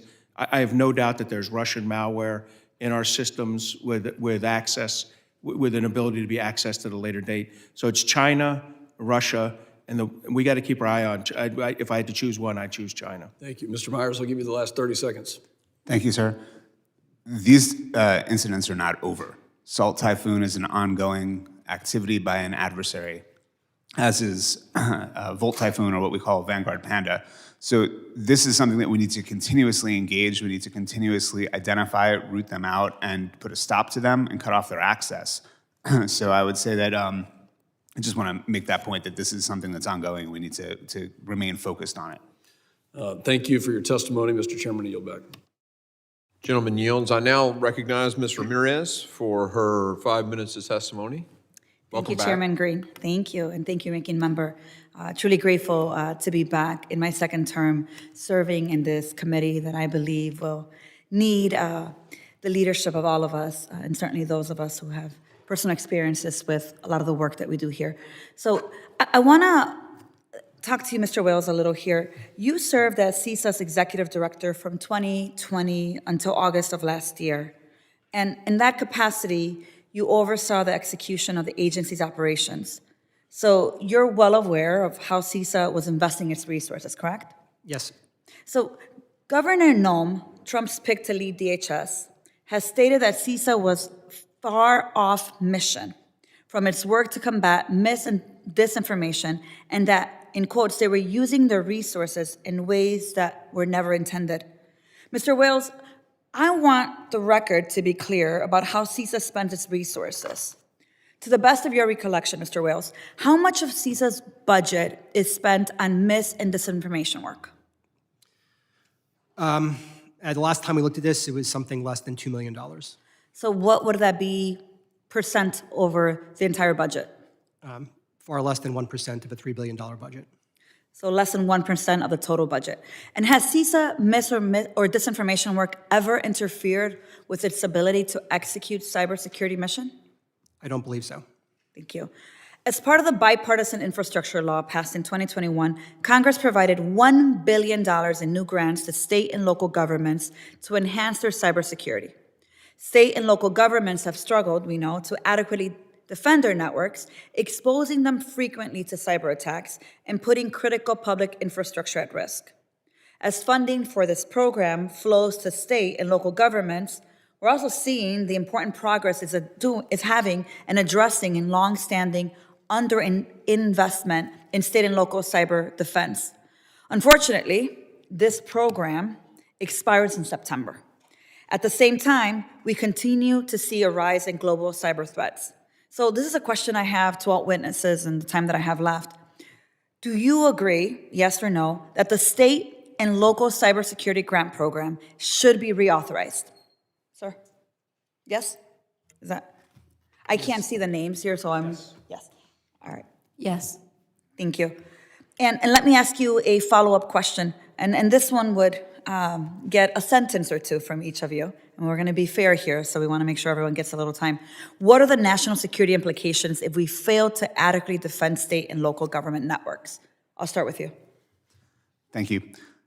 Threat actors target state and local governments very frequently, and they understand that those are accesses that can lead to strategic or tactical objectives that will secure their goals. And so I think that we need to make sure that we ensure that those state and local entities, and to include school districts, are well protected from a cyber perspective. Thank you. Mr. Montgomery? Sure. So state and local governments are the low-hanging fruit. They usually don't have two wood nickels to rub together to increase their, to spend on their utilities, because we as voters don't like to let them increase their rates. But I will tell you, the number one thing they need is workforce. The best way to get it, that's the Pivot Act. So if you bring that back this cycle, I think you're going to attack the number one issue state and local governments have. Mr. Wales? I would just say that state and local government agencies are the closest to the American citizens. So disruptions at the state and local level are ones that people feel quickly in their schools, in their utilities that are provided, in the public services that they often get. And so absolutely, this is an area where adversaries target, particularly ransomware groups, but as well as nation states. So it is an area that needs attention. Thank you, Mr. Wales. And Ms. Walden? I agree with all of my colleagues. I want to point out, in addition to everything that they've said, is that state and local entities really need to work on their technical debt, figuring out how to resolve some of their legacy technology so that they are able to withstand cyber attacks that are happening in their backyards every day.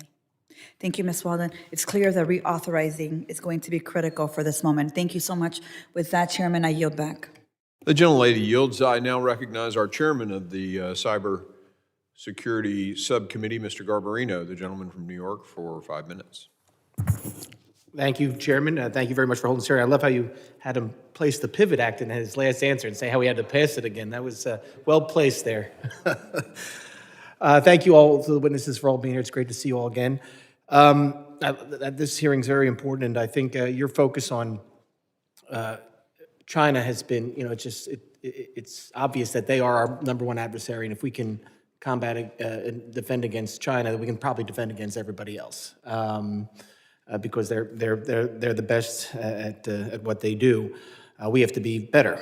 I want to talk about what CISA should be doing, and are they doing what they should be doing? What else? What other authorities should we give them? Mr. Wales, you were there for a very long time. You were executive director and acting director. What should CISA be doing that it's not doing, and should we give them any more authorities that they don't currently have to step up their game and defend against China? Yeah, so I would say that, looking at CISA's two primary missions in cyber, one is to help protect the federal government's networks, and two, to help support the security and resilience of our critical infrastructure networks. In the federal government space, thanks to a lot of resources and authorities from the government, I think CISA needs to continue the momentum. We are in a much different place than we were in 2020 during SolarWinds. The federal government is far more secure today.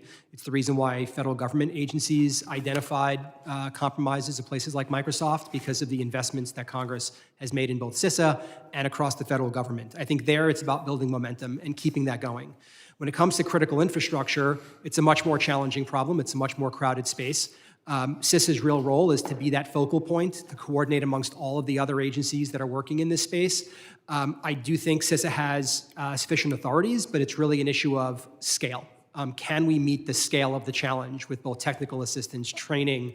Do we have the right tools to bring to bear to meet this challenge? And I do think that there are areas that need work, and I'm hoping that the Trump administration will focus on how do we improve the operational collaboration, build on the framework that exists today with the Joint Cyber Defense Collaborative, but take it to the next level, continue to drive improvements in our ability to work side by side with industry on day-to-day operational cyber threats. And I think that is where the most urgent need is. You talk about defending against the federal networks. The executive order that was signed, I think, last week tried to do that with threat hunting. A lot of agencies don't like CISA participating on their networks. Does the executive order go far enough, or is it something we have to act legislatively to tell and everybody can jump in here, to tell these agencies, hey, you have to let CISA do its job and threat hunt here? You know, this builds on authorities that Congress gave to CISA in the FY21 National Defense Authorization Act that gave them the ability to threat hunt on federal agencies without permission. That was important. Then supplemental funding allowed the deployment of endpoint detection and response technology that gave the security sensors the ability to actually hunt on.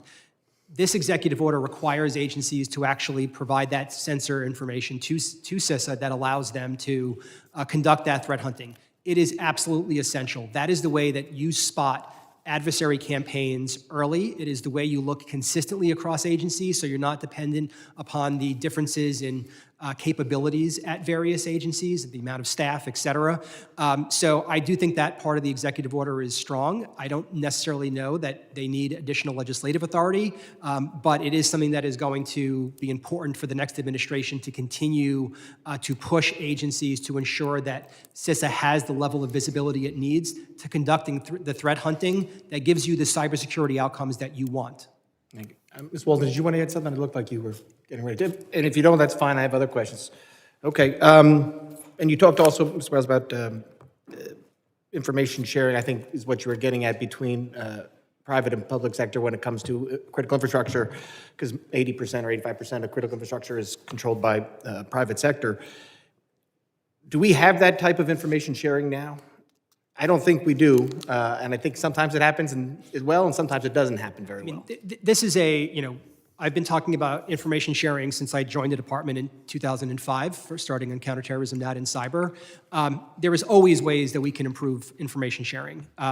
It has improved dramatically over the past 8 years, but there is a long way to go. And it's also a question of, do you have the right private sector in the room? Are you sharing information at a speed at which it can be effective in the cybersecurity context?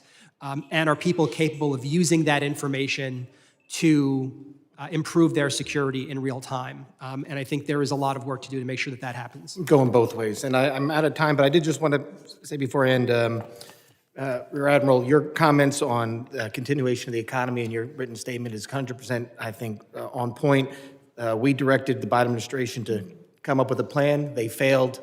And I think this is a huge thing that we need to work on with the Trump administration. We have to come up with a real continuation of the economy plan, just like Congress bipartisanly directed the administration to do. So with that, I yield back, Chairman. The gentleman yields. I now recognize Ms. Poe for 5 minutes of questioning. And welcome to the committee. Thank you. Thank you, Chairman Green and Ranking Member Thompson, for holding today's hearing. I am proud to be among the newest members of the Committee on Homeland Security.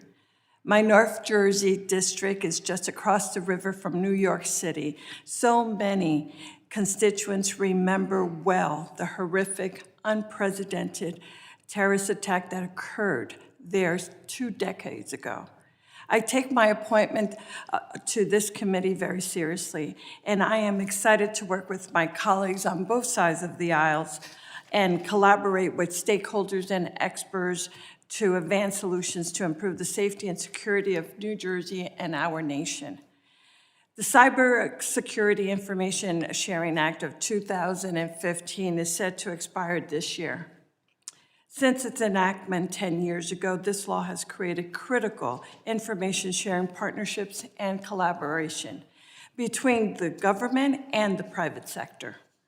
These relationships have enabled America to better respond to rapidly evolving cyber threats, making the country safer.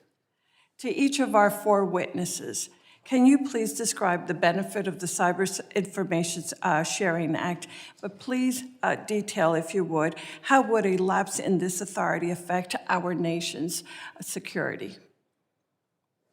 Mr. Myers, or Ms. Walden? Okay. I can start. So the importance of the Cybersecurity Information Security Act, unfortunately the same name, acronym CISA 2015, is paramount, because what it does is it gives liability protections to industry to share with DHS and through CISA, to share amongst each other in order to be able to, at least at a minimum, get rid of the low-hanging fruit. They are allowed to share cyber threat indicators and defensive measures for a cybersecurity purpose. They are protected from FOIA. They're protected from antitrust litigation. They're protected from sunshine laws, and et cetera, and et cetera. This is key. This is a key underpinning law that enables the JCDC, for example, that enables other vulnerability assessments that take place, that enables us to be able, the government, to be able to interface with industry at the speed of data. Thank you. I would just add that most importantly, it provides assurance to the industry that they will be protected.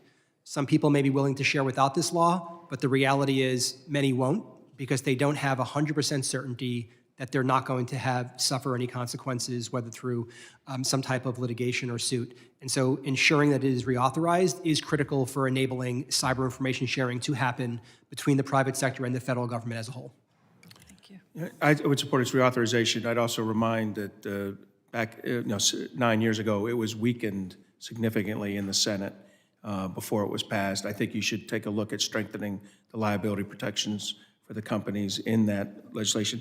And at the same time, I would take advantage of the opportunity to integrate CISA, the Cybersecurity Infrastructure Security Agency, into it, strengthen its ability. As I said earlier, we have to get off a Slack channel. We have to get into we have to have authorized a system for actual speed of data transmission. And we've got to push the intelligence communities to figure out how to get that down to the unclassified level so that there's a benefit and burden to this, to the private sector. They both benefit from much better intelligence from the government, and the burden is they've got to report, they've got to report what they're seeing and work closely with the government to pass on their information. Thank you. Very quickly, Mr. Myers. Thank you. Information sharing is critical for our success. It's us, it's the vendors, it's our customers, it is our partners in the government versus the adversaries. It's versus China, Iran, North Korea. And so information sharing is really the essential building block of how we secure our infrastructure. Thank you. Thank you so very much. I yield back. The gentlelady yields. I now recognize the gentlelady from Georgia, Ms. Green, for 5 minutes of questioning. Thank you, Mr. Chairman. Before I get into some questions, I'd just like to point out that, Mr. Wales, in your testimony, you talked about Iran's cyber hacking attempts against President Trump's campaign this past election cycle, aimed at undermining President Trump's candidacy and sowing discord within the United States electoral process. So thank you for pointing that out. While cyber threats from our foreign adversaries must absolutely be protected against, we also can't forget that our own independent cybersecurity agency, CISA, was more focused on conducting its own large-scale election interference campaign through its censorship laundering complex against our own people, rather than bolstering our cybersecurity efforts and working to protect our critical infrastructure. Just some brief stats. The average cost of a data breach in the U.S. amounts to $9.36 million, almost double that of the global average. As you, Mr. Montgomery, testified, the FBI received reports of $12.5 billion in cybercrime losses in the United States in 2023, an increase of nearly 20% over 2022, which is definitely alarming. Ransomware attacks rose 74% from 2022 to 2023. Cyber attacks on critical infrastructure globally increased 30% in 2023. 1 in 3 Americans, and this is shocking, were affected by healthcare data breaches last year. Government agencies were the third most targeted sector from ransomware attacks in 2023, and there are roughly 500,000 vacant cybersecurity jobs in the United States, Mr. Chairman. That is a serious issue. Most cyber attacks fall into a never-ending pattern. A threat actor, often sponsored by a nation state, exploits vulnerabilities in the system. They exfiltrate sensitive data or encrypt it for ransom. Then there is an investigation into how it happened, who was involved, and what measures should be taken to prevent it from happening again. And then it happens again and the cycle repeats, and we're all in a very serious dilemma. Mr. Montgomery, in your testimony, you talk about some specific offensive and defensive solutions that we can take to address the needs of our cybersecurity shortfalls. Could you elaborate a little more on that, please? Sure, thank you. I would highlight in that first, we absolutely have to invest in our sector risk management agencies to make sure they're doing their job. It's shocking sometimes when you look at a Department of Energy spends what I think is probably the right amount, somewhere between $50 and $100 million a year on being a sectorist managed agency, helping energy companies protect themselves. Then you go to the Department of Agriculture, and they're spending $500,000, or Department of Education, they're spending $250,000. Most of us understand that's 2 full-time equivalents or 1 full-time, it's 1 human or 2 humans. And that's just website management. You're not helping the 8,000 farms and food distribution networks out there with 1 person manning a website. And you're not helping our K through 9,000 districts out there with 1 person manning a website. We need more consistent focus, leadership from the top down, cabinet members down, on cybersecurity as a responsibility they have as a cabinet member. And then, when appropriate, the funding to do that kind of thing. So to me, that's the number one. And I spoke earlier about military mobility. If I could only focus on 3 things, it would be rail, aviation, and ports. Because if we don't get that right, China, Russia, doesn't matter. If they initiate combat operations that we're going to be involved in, we won't get there fast enough. Oh, thank you, Mr. Montgomery. I completely agree with you. Those are very critical infrastructure things that we have to protect. With AI being the biggest emerging industry in the technology industry, I'd like to ask each of you, how can we protect Americans, protect our government, protect ourselves from cyber attacks, and how do you see AI playing a role in that, maybe for the good or for the bad? I'll start. Thank you. Yeah, thank so, you, Mr. Myers. Artificial intelligence can be one of the solutions to a lot of the problems that you highlighted. When we think about the cyber workforce, artificial intelligence can take more junior analysts and make them more senior analysts by automating and helping them deal with complex problems at scale and at speed. I'll also say that artificial intelligence in the security domain can be used to identify and quickly remediate these attacks. So there is a huge opportunity there. The one caution I'll say is that I think in the next 1 to 3 years, we'll be seeing more and more organizations and businesses employing their own artificial intelligence, and that will create a situation where there's what we would call AI workloads that need to be protected. So we need to be thinking about how can we proactively start talking about protecting those AI workloads today before they become a problem in the future. That makes sense. Thank you. Mr. Chairman, can we allow our witnesses to each answer? Very quickly, a yes, no, but that we need to move on. So if you've got a quick yes, no, you can do a quick yes, no. Yes. Okay. Yes. Okay. Thank you so much. Thank you for coming to the committee today. Thank you, Mr. Chairman. I yield back. The gentlelady yields, and I now recognize Mr. Turner from Texas. Also, welcome to the committee, sir, for your 5 minutes question. Thank you, Chairman Green and Ranking Member Thompson. It's good to be with everyone. What I've noticed is that there are same running themes from each and every one of you. Let me just say that it's Mayor City of Houston. We face thousands of cyber threats every year. And cyber workforce, critical. The grants to state and local government, critical. And cities and states under constant attack. A coordinated approach, collaboration, all important. And that's why I'm a strong supporter of CISA. In fact, when it came into existence, we went thumbs up. Aviation, the port, utilities, our water systems are under constant threat. And as a mayor, that is something that kept me up every night. When we saw what happened in Atlanta, when the ransomware gangs took over, municipal police costing the city a great deal, we all tried to intensify our efforts, built layers and layers, but we simply didn't have enough money to do enough. So let me applaud each and every one of you, because each one of you said, I think Mr. Myers, the threat has increased 200, 300%.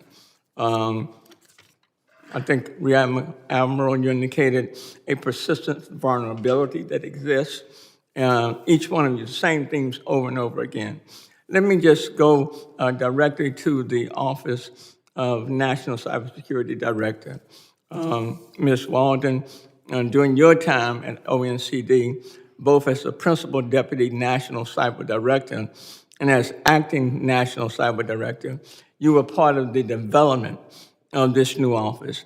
How has the creation of ONCD strengthened our national cybersecurity, and what additional steps should the new administration take for a coordinated approach to cybersecurity across the federal government? Thank you. So the National Cyber Director's Office was created to provide strategic cybersecurity advice to the President so that, just as Admiral Montgomery said, we have some accountability and some responsibility from the very top all the way down. And that should be true in the federal government as well. And there were a couple of things that we sought to achieve. The first is to make sure that we have a more defensible, more resilient digital ecosystem. And that includes state and local entities. That means that we needed to do two things. One, shift cybersecurity risks so that it is not solely the burden of cities and counties and educators, and shift that so that it's more the burden of the federal government, of large enterprises, of producers, et cetera. And then, with that residual risk, once we buy it down, to build in resilience, not just in the technology, but the technology is important. The backbone of the internet, Salt Typhoon showed us, is important, but in the workforce, in the people, and the ability to be able to maintain all the new technology. And doctrinally, who's in charge of what, when, how. So that the work that we did there came with it, that strategic work came with it a full action plan. And that full action plan allowed each department and agency to take on responsibility for a particular provision of that strategy that allowed state and local governments to plug in, that allowed companies to plug in and to move the needle forward. That was the strength of the National Cyber Director's Office. And I'll point out, the National Cyber Director was able to, with the Office of Management and Budget, prioritize for federal departments and agencies how to ask for federal funding in order to be able to pursue that mission. That kind of central activity within the White House was important in the last administration, and I see it going forward. Thank you. And Mr. Montgomery, in your role with the Cyberspace Solarium Commission, you advocated for the creation of ONCD. What success have you seen from this new office, and how important is it that the new administration empower ONCD going forward? Well, look, I think Kemba did a great job as acting National Cyber Director, and I think as did Chris Inglis and Harry Coker as National Cyber Directors. So I think the most important things are the budget control. In the end, we all know resources are what drive things. So maintaining that budget control. What I wish they could do is expand it to make sure that the sector risk management agency functions are being paid for. The second thing I think they're really good at is the workforce. Protecting those. So again, they'll be critical when we do get the Pivot Act passed.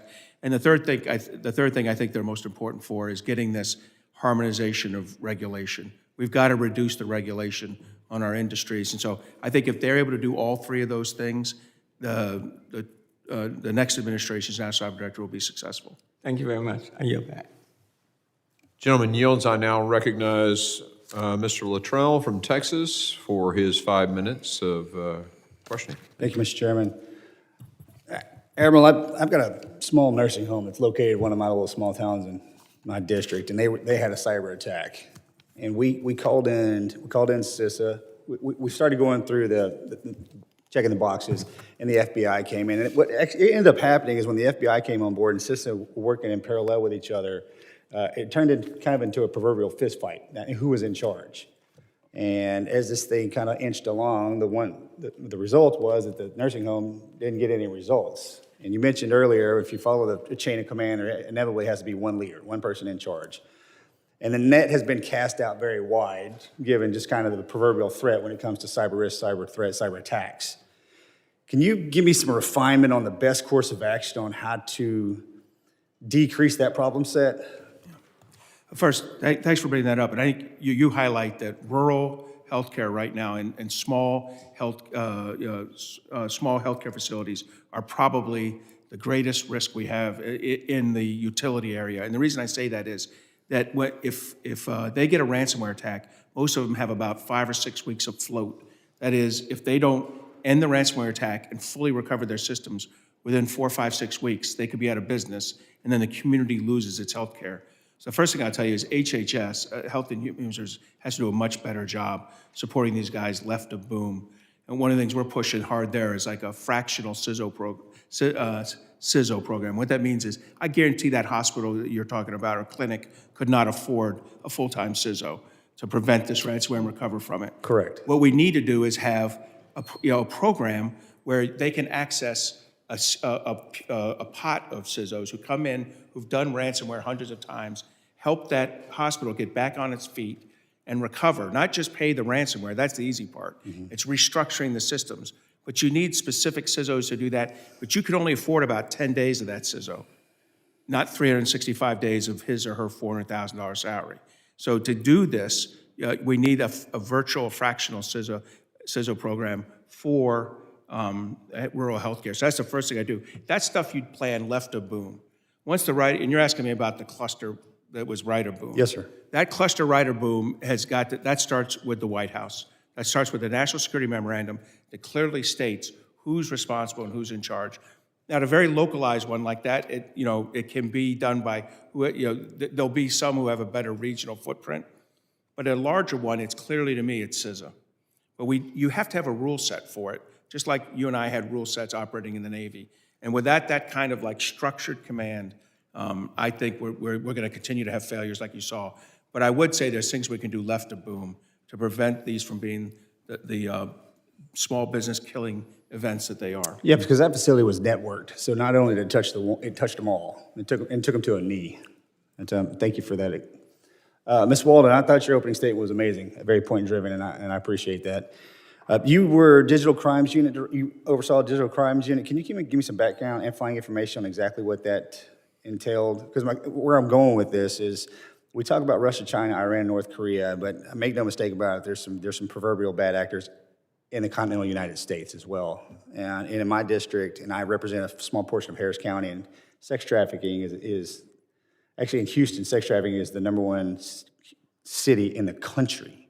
Can you kind of talk me through, because what I would like to do is, we're in 2025. There's just no way in hell we're going to go back to analog. I mean, the digital revolution is here. We're not going to get away from it. And it's as great as it is, it's terrifying in a sense. Can you give me a course of action moving forward that this committee and this administration can jump on top of to decrease that problem set? Sure. First, I want to correct something for the record. You've given me a promotion. I was not in charge of the digital crimes unit, but I was. Yeah, you're welcome. Happy birthday. And I was responsible specifically for going after the ransomware threat. Okay, I'm sorry. Platform, which was an incredible mission set. If you can imagine the large enterprises like Microsoft, or like Google, like yes, ma'am. et cetera, see millions of signals a day. And they have within their data set a lot of information that allows us to see when there's a threat actor. CrowdStrike can do the same thing. And we can go after them using legal means, which is what I was in charge for, but also technical means, cleaning up our own networks, because the cybersecurity risk was borne by the larger enterprises, should be, and they need to buy them down for all of its customers. So what I would suggest is that we employ policy solutions, or this committee can employ policy solutions to shift that cybersecurity risk burden to those that are more capable of buying them down. That means Microsofts of the world should be coordinating with CISA and sharing information back and forth. Microsofts of the world should be able to identify when there are threat actors to immediately deliver that information. And I don't mean to just pick on Yes, them, ma'am. I got it. but you know what I mean. Thank you. Thank you, Mr. Chairman. I yield back. Gentleman yields. I now recognize the new ranking member of, I think, Transportation, right? Ms. McIver. Congratulations, and you're recognized for 5 minutes for your question. Thank you, Mr. Chairman. Thank you, Ranking Member, and to our witnesses for joining us today. Cybersecurity is no longer just a technical issue. It is a critical national security challenge that touches every part of our daily lives. I represent New Jersey's 10th Congressional District, and I see firsthand the importance of protecting our communities, whether it's safeguarding sensitive information for small businesses, securing local hospitals, or ensuring that critical infrastructure like power grids and transportation systems remain resilient against cyber attacks. With that being said, in my district, which is home to critical infrastructure such as ports, transportation hubs, and energy facilities that are vital not only to our state, but also to our entire nation. Can you elaborate on what Congress can do to better protect and work with local governments and private sector stakeholders in districts like mine to secure these critical assets from cyber threats? That's to anyone who would like to answer. I can start. I would recommend that Congress continue to explore state and local grant giving opportunities to be able to reduce some of the legacy technical debt that exists across critical infrastructure. I would also encourage that you explore opportunities to expand internships, externships to qualifying students and SFS programs, for example, or CyberCorps, to be able to deliver to state and locals the talent that they need in order to be maintain systems, to bend systems, and respond to incidents. Thank you. Ma'am, could I add on to that two things? One, we need bottom-up support. And what I mean by that is there are places where the federal agencies are just too small or too under-resourced to regulate. We've noticed this in water, the 55,000 water agencies. So we've been pushing for something called a Water Risk and Resilience Organization. Representative Crawford introduced it in the last legislation. What that does is allow trade associations to work with federal agencies in order to establish the right level of standards. If I could give one more, ma'am, it's clinics. We've seen this at, for example, Google sponsors them, but in addition, other areas of spending. And what that does is allow local community colleges and vocational schools to run programs where their cybersecurity future professionals can work with the local governments and authority and utilities to improve cybersecurity. Thank you. If I may also, as we just heard about the clinic or the nursing facility in Texas, and similar to the small businesses and the critical parts of the transportation infrastructure that you just mentioned, there is two issues that I think we can address. One is that there is a lack of cyber workforce, which we've also heard about earlier today. Some of this can be countered by relying on technology like artificial intelligence, but we can also work to bring more interns and bringing more STEM into the lower levels of schools, down to the junior high school level, even to start to train the next wave of workforce. And also, as mentioned in my recommendations, I think there is things we can do to incentivize these businesses to invest in the right cybersecurity by incentivizing them to use managed security services that can help protect them left of boom, as we've heard. There's a lot of work that can be done today that will have payoff in dividends. Thank you. Thank you for that.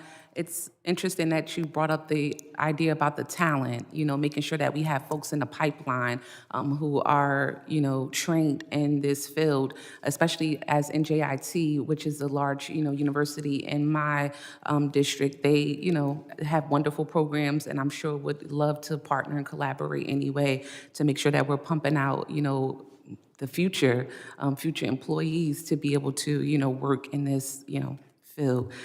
Thank you so much for answering those questions. With that, Mr. Chairman and Ranking Member, I yield back.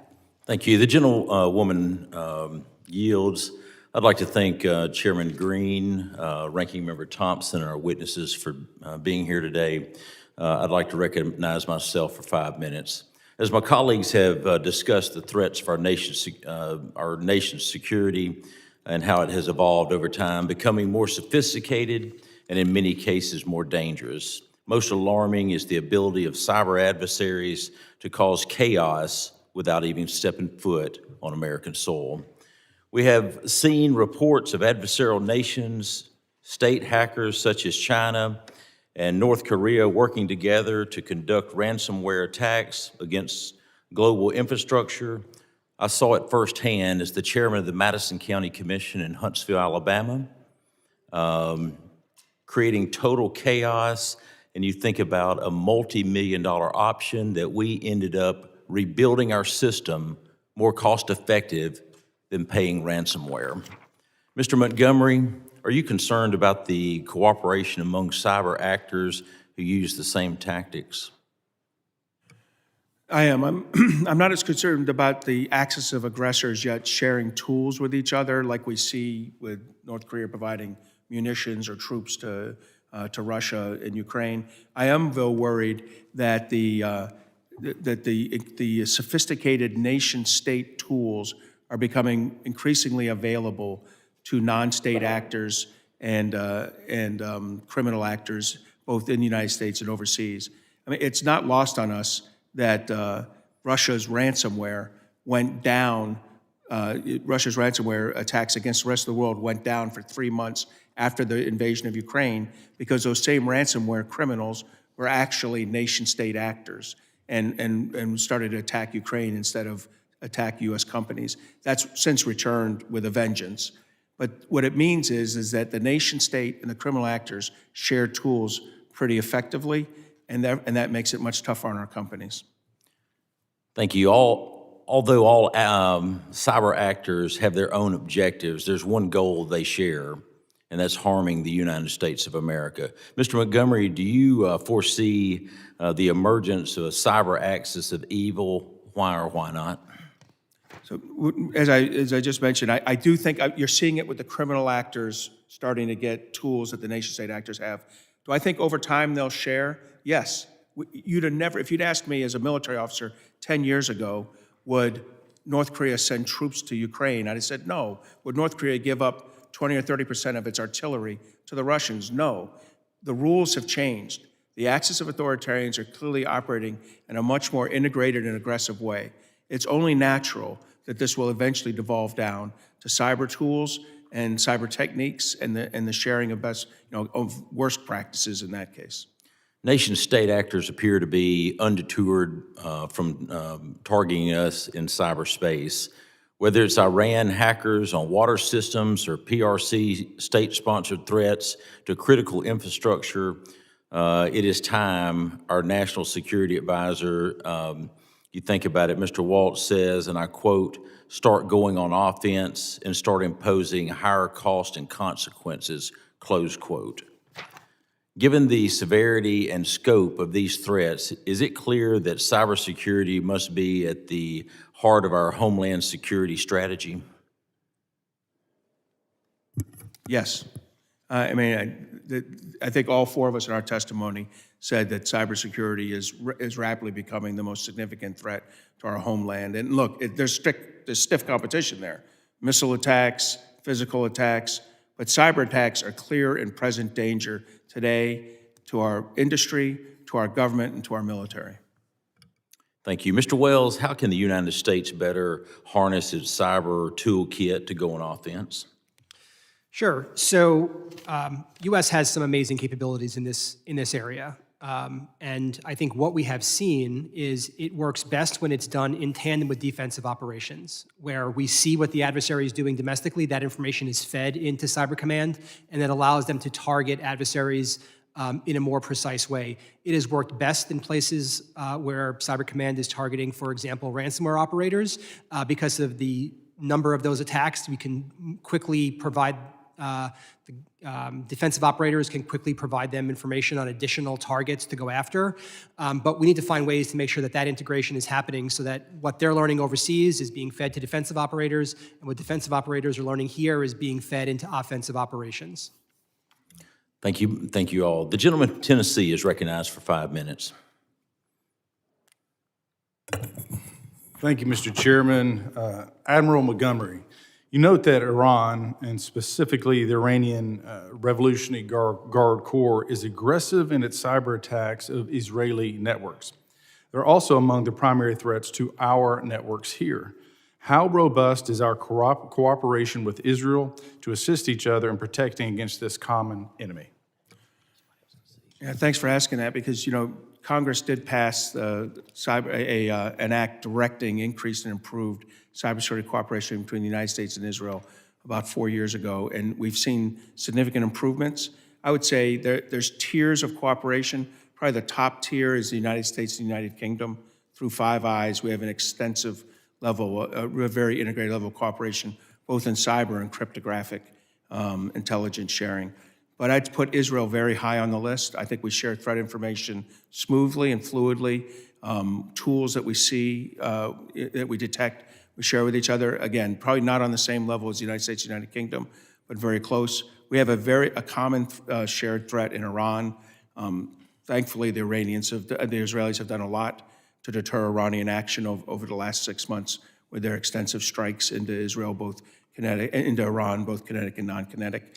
But yes, our cooperation with them is at the highest level.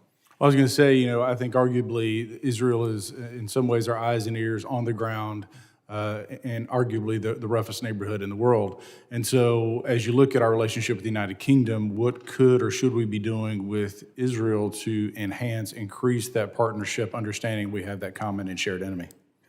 So I do think that there's probably a level of classification that we can increase ourselves, of sharing, that we could increase ourselves to even higher. But I would say, I think we do a very good job, and frankly, the Israelis do a great job providing information to us on what they see. Look, this is an alliance in all but paper. We share information closely. We share a common threat. We provide weapons to Israel in a very useful way. So I think we're doing great work. The real order in there is continue what we're doing. Yes, sir. And I'll just add from a defensive perspective, in the post-October 7th, when I was in CISA, we were sharing every single day with the Israeli National Cyber Directorate information on what we were observing in terms of potential actors looking to target Israel. Those were from nation states, non-nation states who were in that environment looking to pile on. And that information sharing was consistent, and it was built on a decades-long relationship that we had established. Well, Mr. Wells, since you jumped in here, in light of the Silk Typhoon intrusion at the Treasury Department, how would you assess the adequacy of Treasury cybersecurity posture? So, I think the compromise of Treasury was interesting because, again, going after a third party, in this case, going after a third party security application beyond trust, I think Treasury's security has dramatically improved, just like much of the federal government over the past 8 years. But what I would say is we're forcing adversaries to go after more complex targets and launch more complex operations, in this case, again, using a third-party supply chain attack, which is good, but it also puts increased burden on us as a country to make sure that we're looking for those more complex attacks, that we're managing third-party risk, that we're understanding how they can use supply chains to target our most critical systems, and what we can and what we should expect from technology providers to ensure that their software and the technology that they provide to both government and industry is as secure as possible. Well, in that context, when we look at the third-party providers, and obviously there's a vulnerability there, in respect to Treasury and other agencies, how do they compare in mitigating that risk as you're forced to integrate and provide technologies for the consumer and for governments, et cetera? I would refer you to people who are in government now who may have a better sense of where Treasury stacks up, but I will say that when I last was impressed with their level of capability. Yes, sir. With that, Mr. Chairman, I'll yield back. I want to recognize Mr. Burkeen from Oklahoma. Thank you, Mr. Chairman. Thank you to the witnesses. I want to just lay out some numbers. I think it's intriguing. Cybersecurity hacks are costing us, according to some reports, $320 billion a year. That's unto U.S. citizens. That's about 1% of our GDP, our gross domestic product. As it's been talked about, Iran, China, Russia, North Korea. And at the individual level, people have to worry about their bank accounts. You have statistics that say that 1 in 3 Americans have been affected by healthcare data breaches alone just in 2024. And so there's so much to gain, not only from our national security being hindered, but as Mr. Wells, you said in your testimony, they are preparing for war, talking about China and their desire as it pertains to Taiwan. I want to throw an interesting concept out. The Constitution actually talks about in Article 1, Section 8, something called letters of marque and reprisal. This is something that's not I alone am talking about. This is something that goes back to even legislation that was filed a few years ago. And if you think about when you all have been talking about we've got to go on the offensive, we all recognize we've got a massive debt. There's a limitation to how much we can spend. And throughout our nation's history, Letters of marque and reprisal were the opportunity for people that, knowing that private entities were being attacked, our government would issue very limited in scope information for private entities to go out and be able to capture, to hack back, and it was applied to this scenario, versus waiting on government to respond. Sometimes if you're a security firm trying to defend a private company, and as the saying goes, in terms of companies right now, there's two types of companies in this world, those that have been hacked and those that will be hacked. There's a delay.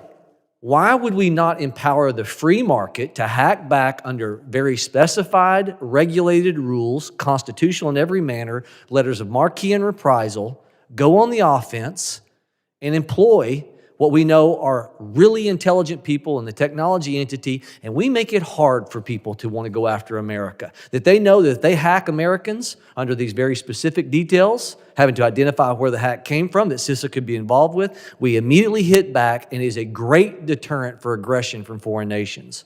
I've got about 2 minutes left. Who would like to speak to that? Well, I'll start only because I'm from the Navy, and the last letter, the last ship seizure was, I think, by the Navy in World War II under a similar theory.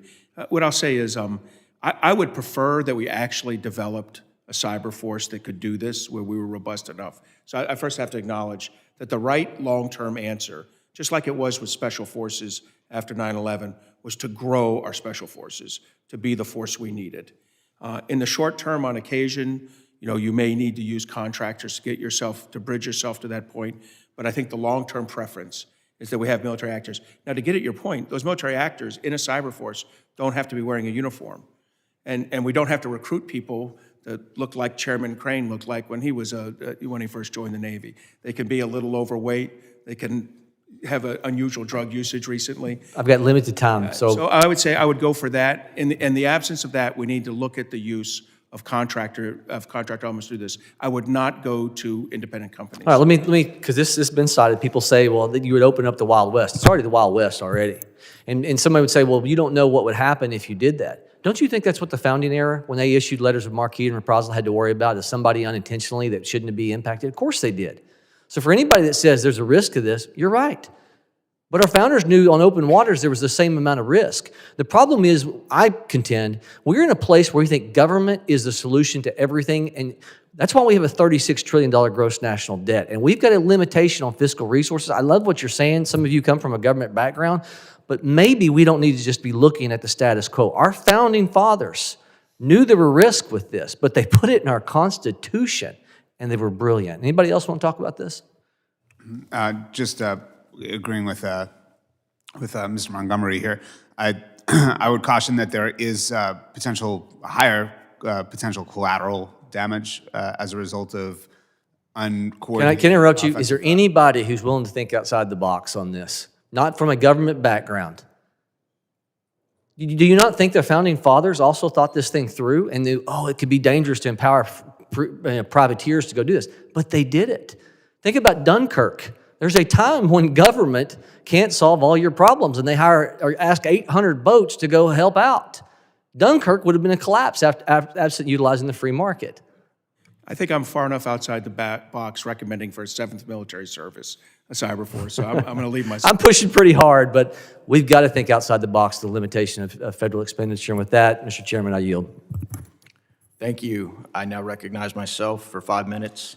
Thank you guys for showing up today.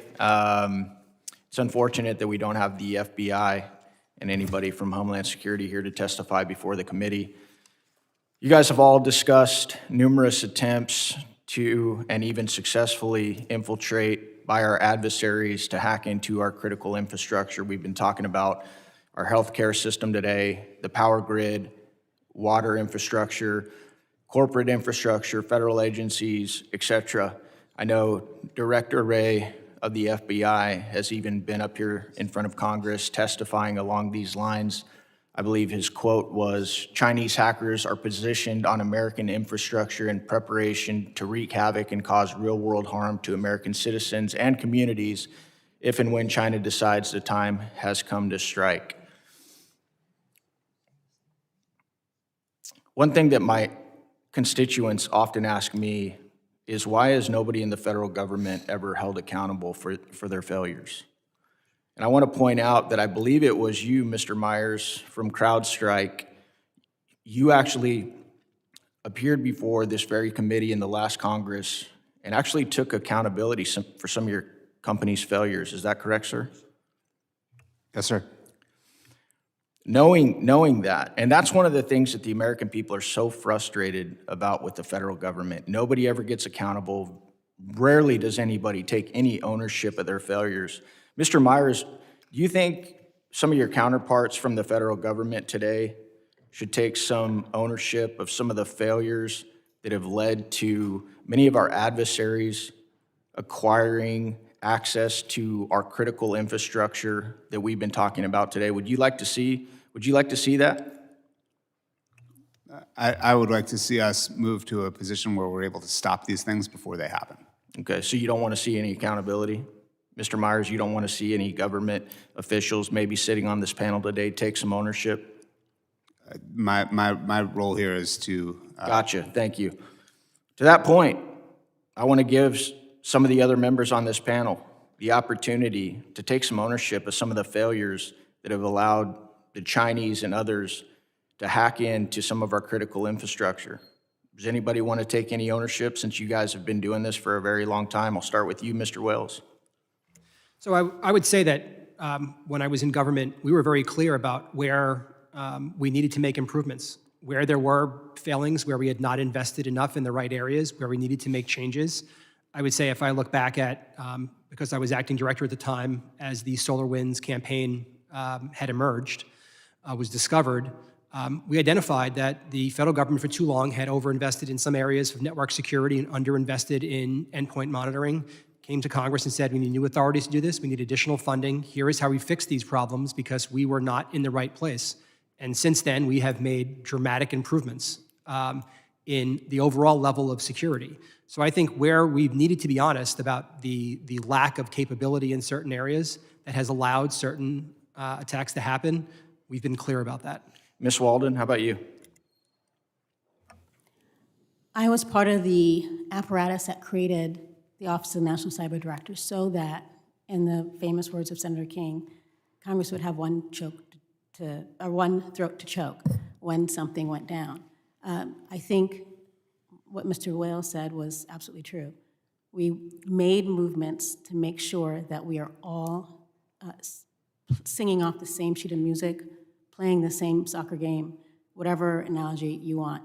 But I think the failure was a lack of coordination for some time. Do you take any ownership in that, Ms. Walden? And the lack of coordination? Yeah. I will own that I've worked to make sure that we had better coordination. So none. Okay, thank you. Are you guys, Mr. Wells, are you familiar with this report, the weaponization of CISA, how a cybersecurity agency colluded with big tech and disinformation partners to censor Americans? I believe this was the Judiciary Committee. Yes. Mr. Wells, do you think it's appropriate to silence Americans for pointing out anomalies, data, and policy changes in, our last election or any election? Do you think that's appropriate for you guys to silence Americans? I think Americans have free speech rights and they can say what they want. Okay. When you were in charge of CISA, did you ever oversee the censorship of any Americans for whatever views they might have held, whether you agreed with them or not? No. No? Okay. We've been talking today about some of the things that we can do to increase and bolster our cybersecurity efforts. And I agree. I do think that we need to go on the offensive. I believe it was you, Mr. Montgomery. You talked about, if we had foreign state actors placing satchel charges and explosives on our energy grid or anywhere else, we would raise holy hell and it would be an act of war. My question to you guys, my final question is, why aren't we doing it? Well, sir, I think for too long, we've seen cyber as a non-military tool. And we just, we saw it as a nuisance and criminal actor tool. And that has dampened our response. as I pointed out, satchel charges, you and I'd be leading the charge to go find out who did this and hold them accountable. I just think with cyber, we take on this tempered approach that it doesn't kill people, even though we now know it does kill people. There are morbidity rates at hospitals that increase because of ransomware attacks. We know this. Look, it's a attitudinal change. I think on a bipartisan basis 5 or 6 years ago, we didn't see things this way. I hope on a bipartisan basis going forward, we can see that we need to go on the offensive and hold a country that does this kind of operational preparation of the battlefield against the United States accountable for their actions. I got one more follow-up question. Mr. Wells, if you weren't censoring American citizens in CISA, why was it going on? I don't believe it was. So you completely disagree with this report? Is that what you're saying? Yes. And you're under oath today? Yes. Okay, thank you. I yield back. The real chairman is now back. Thanks.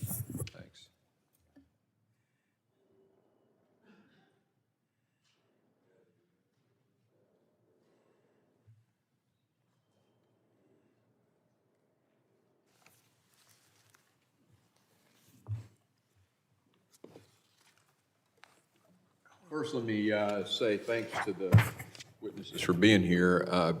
Ranking Member, I think it's time to recognize you for a closing statement. I mean, is there something? Yeah, I'd like to enter something into. Oh, yeah, absolutely. Well, Mr. Chairman, I ask unanimous consent to enter into the record a report entitled Cybersecurity Policy Recommendations for the New Administration from the Aspen Institute. So ordered. And let me, just as a final point, thank our witnesses. It's been very good. We're almost on track, but we're getting there. I want you all to work with us. Again, I compliment the chairman on looking at this as a priority for the committee. We will get there. And I just think that we have to plow through it in order to get to the finish line.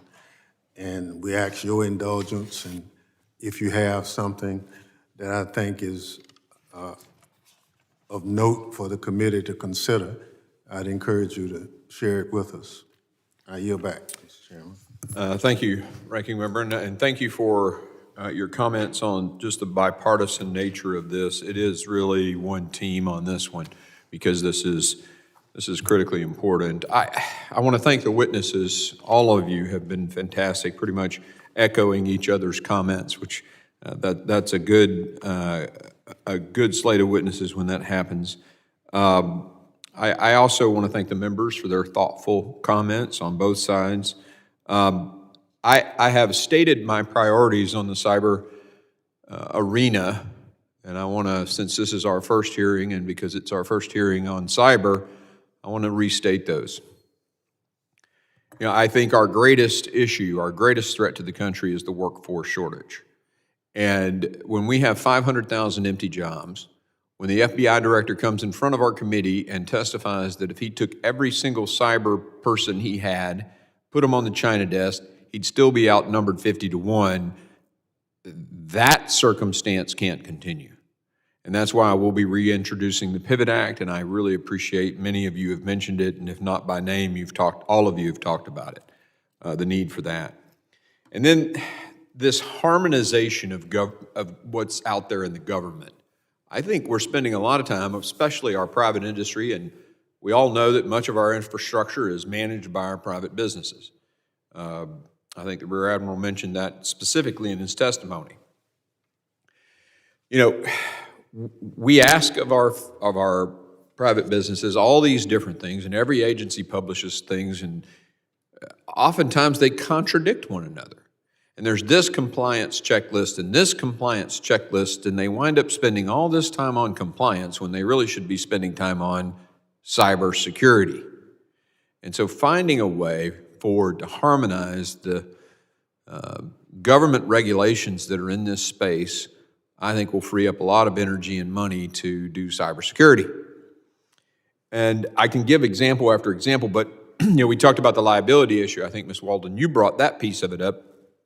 On the one hand, we're granting one group liability, and then the SEC is telling people, yeah, okay, it takes 7 days to repair a breach, but you have to tell your shareholders and make it a public announcement in 4 days. Well, why would you announce in 4 days that you got a breach when it takes 7 to fix it? Some of this stuff that's coming out of the bureaucracy and maybe even out of Congress too, just has to be harmonized and synchronized, and that's my second priority. My third priority is we've got to rethink, and this is why I asked each of you this, and I'm reiterating my question for your written feedback on how we address the economic models in the production of our software and our technology, because first to market is creating vulnerabilities that are costing the government, right, as a vendor, and costing private industry billions of dollars a year.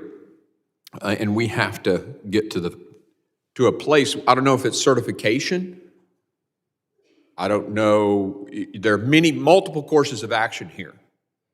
Liability could be one. I mean, I know the businesses don't want to hear that, right, Mr. Myers? It's okay, it's my turn. But I understand, I ran a healthcare company. I get being first to market, it's a competitive advantage, but man, if you throw that piece of software out there and you rushed it to market and man, it's got a hole in it, we could all be screwed. So we have to figure out how to reverse this economic model. And another converse economic model is the fact that it takes $3,000 and a laptop in Russia for a punk kid to get $5 million out of a rural nursing home. That economic, he has no risk. He's not going to be extradited to the United States. We have to fix that economic model and make it more expensive for him or her to hack us than a $3,000 laptop in the security of a foreign country that isn't friendly to the United States. So the economic models have to be adjusted. We will reenact the cyber subcommittees thing that I started last cycle, where we get the various subcommittees of each of, we're siloed in Congress. The government's siloed, we're siloed in this whole cyber thing. We got cyber subcommittees in financial services. We got cyber subcommittees in, HAS. We got our cyber. We try to get those together. We got them together last year on about a quarterly basis. We'll try that again. We're going to start that process again and start thinking a whole of government approach to cyber. And I might ask all of you at some point to come back and talk and present what you did today to that cyber subs group, because we really do need a whole of government approach. And I agree on the unity of command issue that you mentioned, Admiral. That is critical. I spent 24 years in the military and studied the principles of war at West Point, so I get that, and you're right. Clearly defining who's in charge, that's really us, right? In Congress, defining those authorities, and so we'll work on that too. One of the things that kind of worries me a little bit is, if you use chemical weapons against the United States, we have a written strategic response to that. If you use nuclear weapons, we have a first use nuclear, right? So we don't have a cyber response strategy. If you hit the United States, this is what's going to happen to you. And I hope the new administration will take that issue on and come out with a statement that says, if you do X, we will do Y. And it's well known and articulated throughout the world, because you can have all the capability in the world, if you don't have willpower to use it, then it just doesn't matter. There were some comments made about Secretary Noem's refusal to take some federal dollars. I just want to mention that is not a reflection of her commitment to cybersecurity. She just believes in federalism, and she spent millions of South Dakotan dollars to create this program of cybersecurity in her own state, implying that she somehow is opposed to cybersecurity, cyber protection, because she chose not to take federal dollars, I think is a mistake. The members of the committee can also ask additional questions to you, and they have a few days to do so, and I ask that you guys respond in writing. Pursuant to Committee Rule 7D, the hearing record will be held open for such for 10 days. Thank you again, and without objection, This committee stands adjourned.